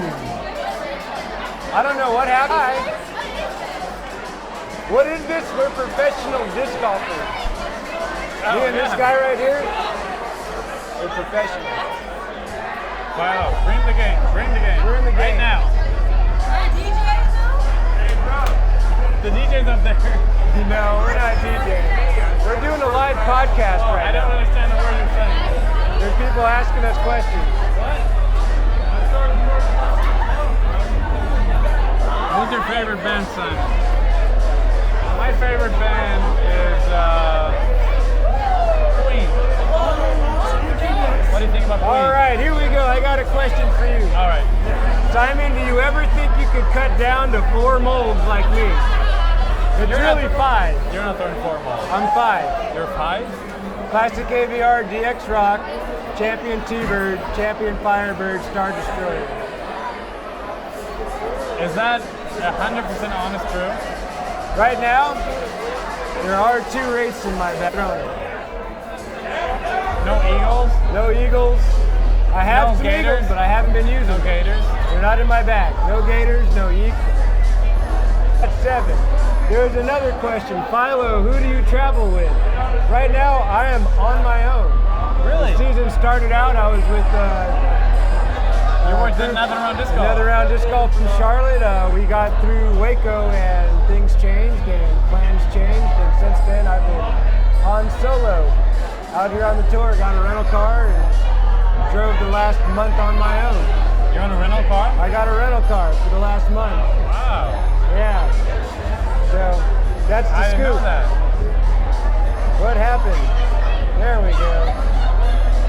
Any other questions? Is Terry just disappeared?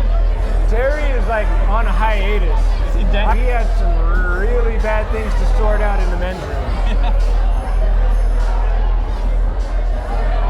What's your favorite Chinese food? Pad Thai. That's not Chinese food. That's Thai food. That was so racist. My favorite I'm sorry. Chinese food is chow mein. Chicken chow mein. You order. You pay now. Sushi. I love that stuff. I don't know, Simon. You gonna make it to Beaver State or you I gonna- am going to make it to Beaver Oh State. boy. So that makes 2 of us at the Beaver Do you know State. what though about Beaver State? What's up? That's the last tournament I didn't cash at. No way. Yeah. How did you not cash that? You would think those are my courses. Wow. We're on a live podcast right now. People are asking questions and we're answering. What's your second ace? That shot didn't count. What shot didn't count? Simon, what was your second ace? Terror, we're going strong. What's the problem? I don't know. Are we both going to Ledgestone? I think we're both going to Ledgestone. Yeah. I'll be there. Making money. Hell yeah, making money. I gotta use the restroom now. I gotta go back. Everybody's got to make pee-pee time. So now it's the Philo show. They left me here on my own with Tito's vodka and pineapple, which is a terrible idea. Now she wants some.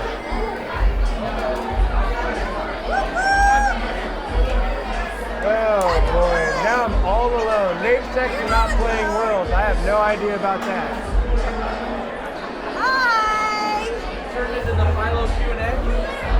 I guess, Philo, do you know what that woman, what?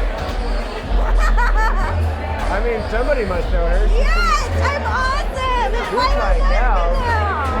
This is a fan. Hi, everybody. You say, right? Yeah. There you go. You see people know. Okay. All right. Well, there's that. Everybody's happy there. Hey, Nate. Be back out there hopefully sometime in the fall. That'd be pretty awesome. Looking forward to it. Nice try just off there. Not quite so much. But Josh Barnhill. Boom! Out! My boy.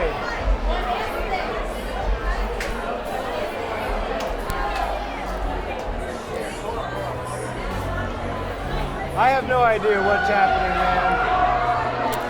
Christian, thank you, brother. I try to keep it cool, keep it classy, have a good time.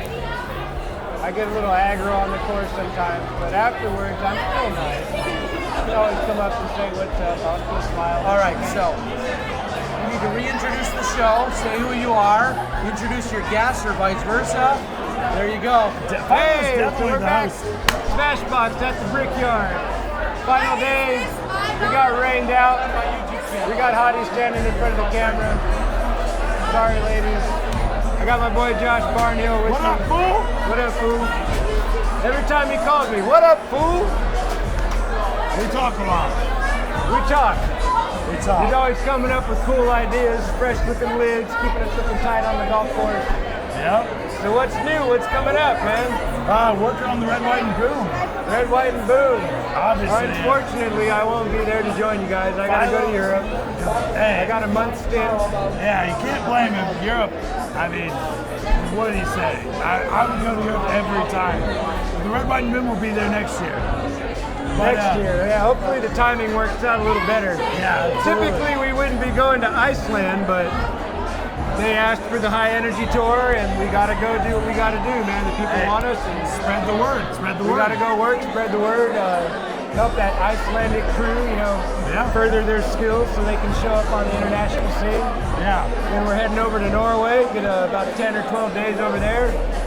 Heading over to Finland, get ready for Nokia. Maybe an extra week over there, doing some extra work, clinics and lessons. So Best in the game for clinics, let me tell you guys. My personal favorite, Philo. He breaks it down. He might be a little rough, but he means well. He wants it. I want you to learn. Yeah. He I don't want want you you to to waste get your it. money. Don't I waste your want money. you to leave there feeling like you got your money's worth. I want you to leave there feeling like you have a new understanding on what you're trying to accomplish with your body, Right. with your mind, with your energy. I'm not just going to tell you a bunch of mumbo jumbo and then just say thank you for your money, goodbye. Teaches people how to go with it all day. I mean, I've taken a lot of time to dissect my own game to be able to break it down and translate it to other people. So, thank you. I mean, I feel like that's why you're so successful with what you do. You only throw the couple molds, but you know them in and out, and you know when you throw a bad shot, it's not the disc, it's your form. It's you. It's you. It's me, operator error. I get it all the time. Self-inflicted If I error. has a bad round, I'll call him up like, what's up, dude? He'll be like, blah, blah, blah. I'm like, man, shake it off. We'll be all right. Yeah. Most days I am. Yeah. I mean, this weekend is a classic case of what Philo does. He has a rough round and recovers. And then shoots the second hottest round. Almost a hot round, one shot away, one more birdie, one more putt.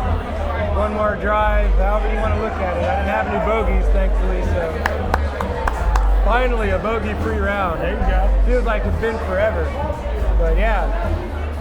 Are you going to Island? Cool, I want to go if I can register. Which island? You talking about Thailand? That place was awesome. I've heard stories. Thailand. You guys get a chance, January. Perfect time to be in Thailand. It's kind of like their off season. The weather's perfect. It's cooler, not as humid, not as many bugs. Still, it's just as much fun as if it were the middle of summer, their peak time. So much fun, so much good food, fun golf. It's not about epic golf, it's about fun golf. Fun environment. Check out the 2 or 3 actually disc golf courses on Koh Samui, Thailand. It's awesome. I would love to leave cities for work, man. That Oh would be my so goodness. amazing. Yeah, it's such a blessing to be able to travel the world and have these experiences. I never thought this stuff would happen 10 years ago. What's up?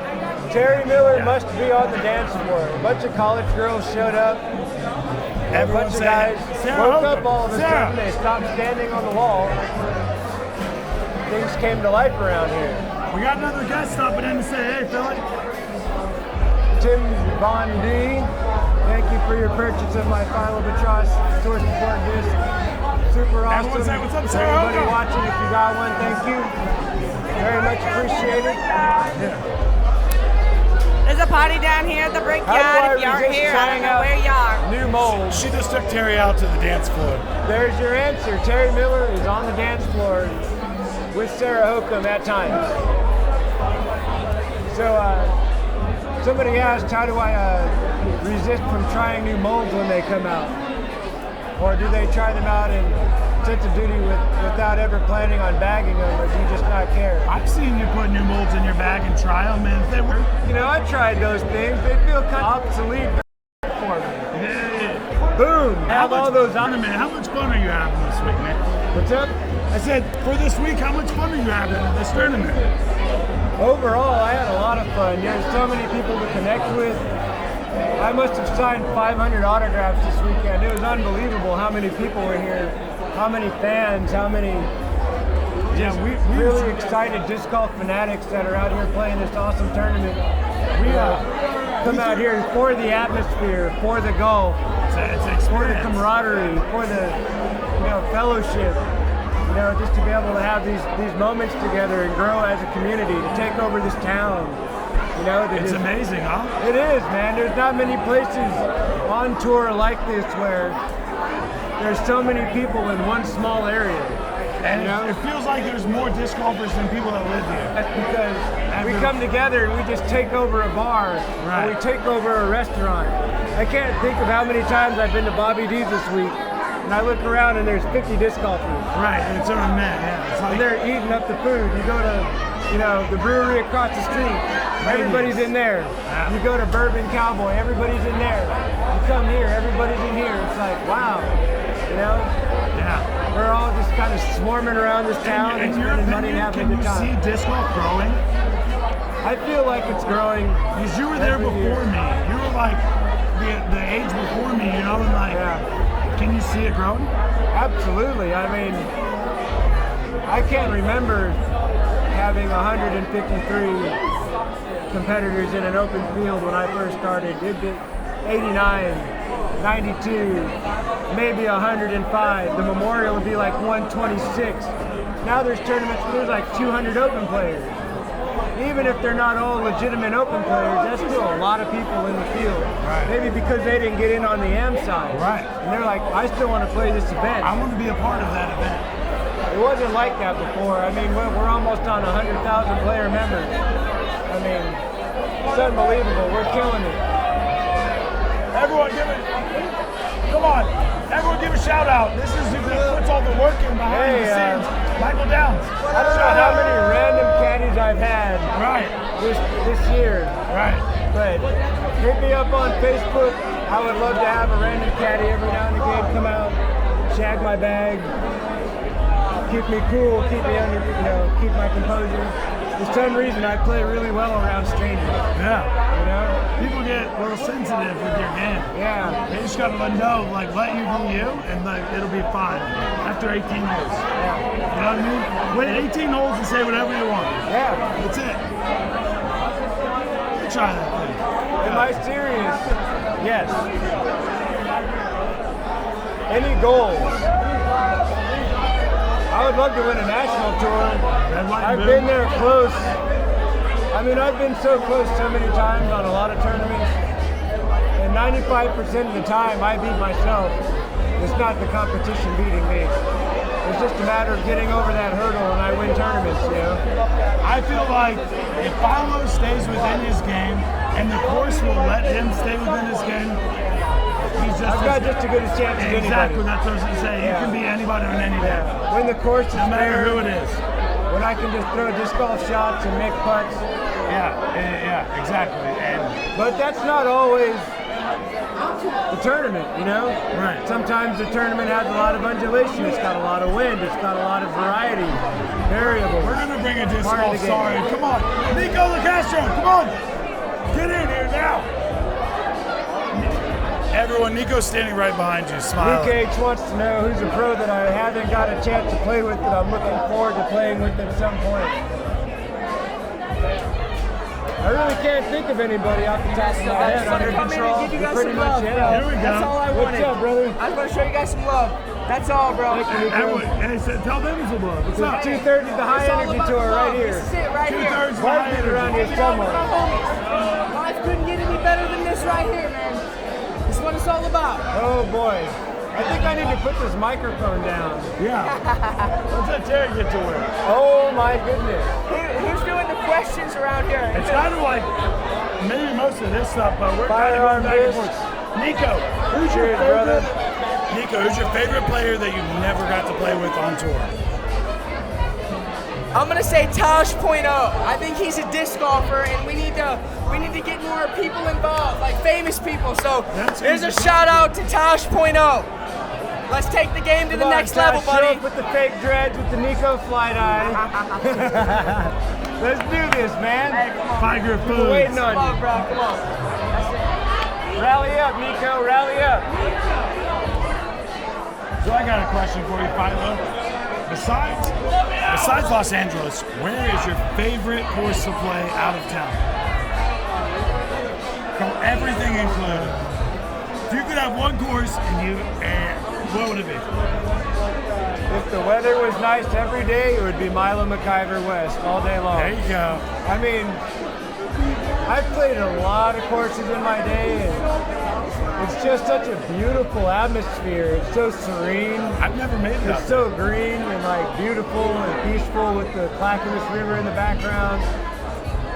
I mean, it's a backhand shot maker's dream course. Right. You know, and as we all know, Philo, it's your own fault. You can't Philo blame doesn't anybody. throw too many sidearms or forehands, but he throws a mean backhand. Say that again, buddy. I said Philo doesn't throw too many forehands. Not many. But when he has to, he'll get out of trouble with it. But he can throw a mean backhand. Mean backhand. All day. Rocks, AVRs, Philo's Firebirds. got a new GF. I'm not sure about that one, buddy. What did you say? Straightforward style you'd like to improve. I'm not sure what you mean by that, Nick. Philo McIver. Maybe one day I'll get honored with a cool He name says, like Philo, that. do you sell merch? Chair or cart? Now, let me tell you something about Philo. Lay it on him. Of all the pros I've seen, Philo grinds. He puts in the time for the fans. He puts in the time for his sponsors.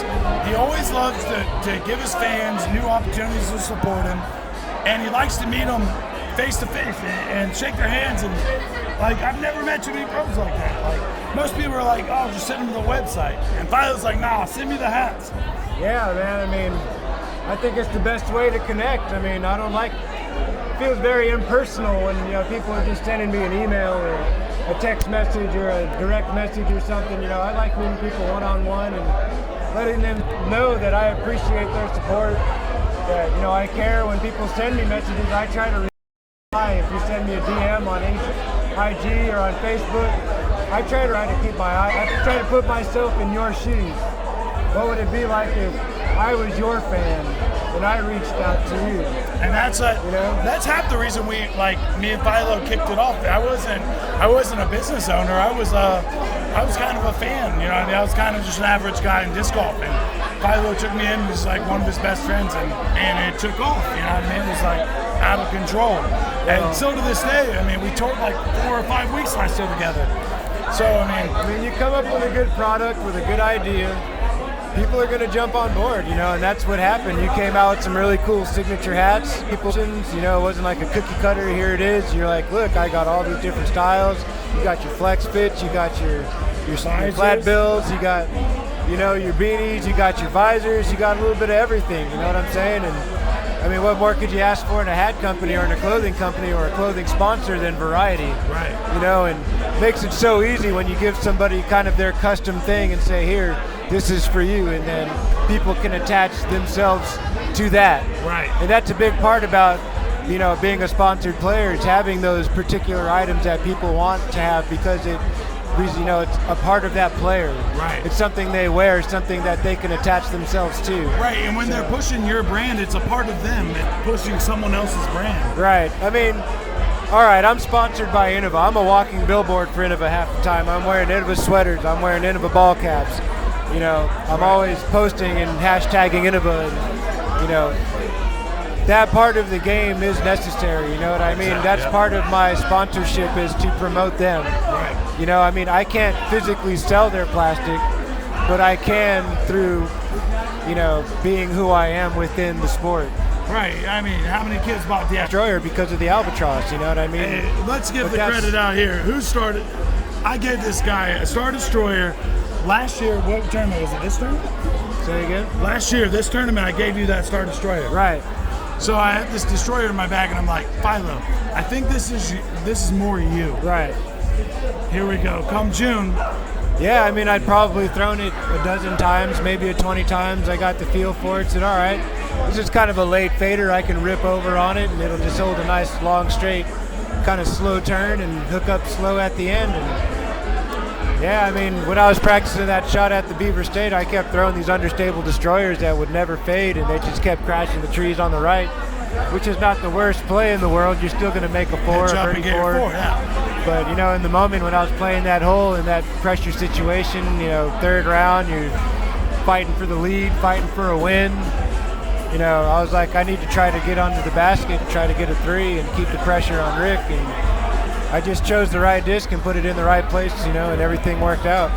Surprisingly, I see that disc come out a lot more than I thought I would. I thought you would have retired it. But I keep it in the bag every now and again. As long as there's no water, I'll use it. I was on tour. I was out of town 2 weeks ago. I see you park hole 1 with it. Yeah, you're like, what are you doing, man, over at Jonesboro? I'm like, here we go. We're going to let this bird fly again, you know? Why not? Right. It's one of my favorite discs, obviously. Yeah, obviously. I'm just going to have to work in all Philo's Destroyers before he goes on tour. All of the 169, I'll just work them in for you, send them out with you. Good ace money. Yeah. So I got a question here. Nick wants to know, I'm assuming that's his name. Do you see any weaknesses in your straightforward game style that you like to change or improve that aren't mental? Honestly, I really like the style of game that I play. It's very intentional, and I built my game intentionally this way to be under control as much as possible. Do you ever come up to a hole where you don't have that shot? Every now and again, yes. And I get frustrated because I like to feel I have all the angles I need, but sometimes there's certain shots where I feel a little bit handcuffed. How do you play the short turnover with the skip? They need to get around the corner or something. What do you do for that? I'd probably have to try my flick and cross my fingers it works. There you go. All right. Yeah. But I mean, I would rather throw my backhand with a rock or with an understable T-bird or what have you, but I mean, I'm starting to learn to rely on my little sidearm. It's under 300 feet, and I'll just take my chances with that. I feel like I can control it. Yeah. And it's been getting better since I've met you. Yeah, I mean, I just keep going to it. I keep testing myself, keep trying, and, you know, usually I don't get in too much trouble if I fail, or if I make a mistake, it's a small mistake, maybe 10 or 15 feet, so damage I got around me. So kind with of obese. With that question, what is your favorite shot on the disc golf course?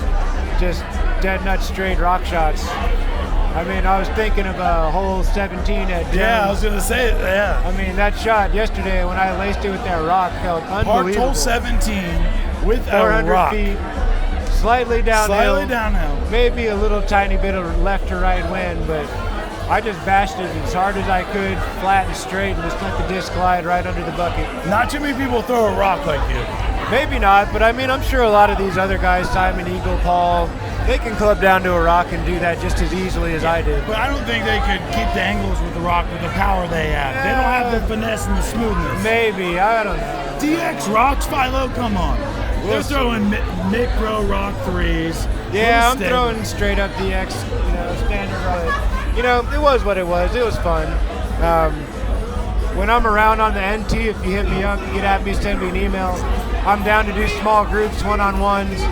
Philo did a lesson today, yeah. They got to invite me to do the NT clinic, the actual clinic that goes along with the NT series. But if not, I'm around. Get at me. We got some celebrities coming in. Uh-oh. Ian here from All right, CCDG. I think Terry Miller wants his show back. We'll give it back to him, Philo. One more question. Philo, how's your rollers? Reliable? Not so much. I still got a lot of work to do with my rollers, only if it's wide open and I can throw a Roadrunner. All right, y'all. Philo's going to peace out. Thank you so much for checking us out. TBO, sorry it got rained out, but it was still a blast. If you can make it back next year, I highly recommend it. Pay attention. This place is blowing up. It's rocking. Awesome event, awesome environment, great people, great host, great TDs, great guys like Terry Miller, Ian Anderson, Rusco, you name it, down the line, off the charts. Make your way out here. For sure, This is Philo, your boy, Mr. Albatross. Peacing out. One love. Philo's awesome. How you guys doing out there? There you go. We got no video update though? Thank you, bro. I think the camera might have died. It looks like it. Did the camera die, Terry? What's up? Did the camera die? Camera? Who needs a camera guy? No, did the camera die? I hope not. Okay. Oh no, yeah, let's double check, folks. Oh no, we're good. We've only got about 10 or 15 minutes of battery. I've never thought we'd go through a whole battery. My seat's warm, which is weird. Nice. Ladies and gentlemen, Philo runs Disc hot. Golf Guy taking back over my own podcast. I've got Ian Anderson, Central Coast Disc Golf, getting at it. Buddy, how you doing? Good. I have a night off, which is epically weird for me. I don't know what to do with myself. It's kind of weird. GBO block party, after party. Yeah, it's something. We're here at the Brickyard 20. It doesn't get much better than This that. place, I couldn't imagine a place like this existing in Emporia, Kansas. It's like, it's 100% out of control, Terry. This is honestly, I've told a number of people, this is one of my favorite nights literally of the year. GBO after party, Emporia, all the people that come to the Brickyard, it's just a great place to be. I had no idea this existed. Well, get with it, bro. I'm not hip like you, man. This is the place to be. I hope you guys enjoyed. I handed the show over to Philo and Simon, and then Josh Barnhill stepped in. So it was Josh and Philo. Hope you guys enjoy. I haven't, honestly, it feels weird, but I have no idea what they talked about or what happened. I'm here with Ian, and real quick, we talked about earlier with Simon, you guys, I'm guessing, throw and catch cam. Yeah, just get in front of it, show the camera your face. Yep. They're gonna trip on something and break our stuff. There's all sorts of people, they think they're taking a picture. All right, so Simon Lizotte talked about one of the best shots he's ever thrown. Yeah. Hole 9 yesterday at Jones East. Break it down. That was the most amazing thing I've ever seen. Like, nobody even entertained the audience for that, you know? And then Corey was in a horrible position to catch it because he was in a spot no with one's throwing normal that. human beings. Yeah, no one Okay. throws that shot. So I got the 8-cam pretty good. You can see the full flight, but you can't see the finish. But 10 feet out, 7:34 hole. Unbelievable. And ridiculous. Third eagle in 9 holes too, right? Exactly. Yeah. And we know Robert McCall. I mean, come on.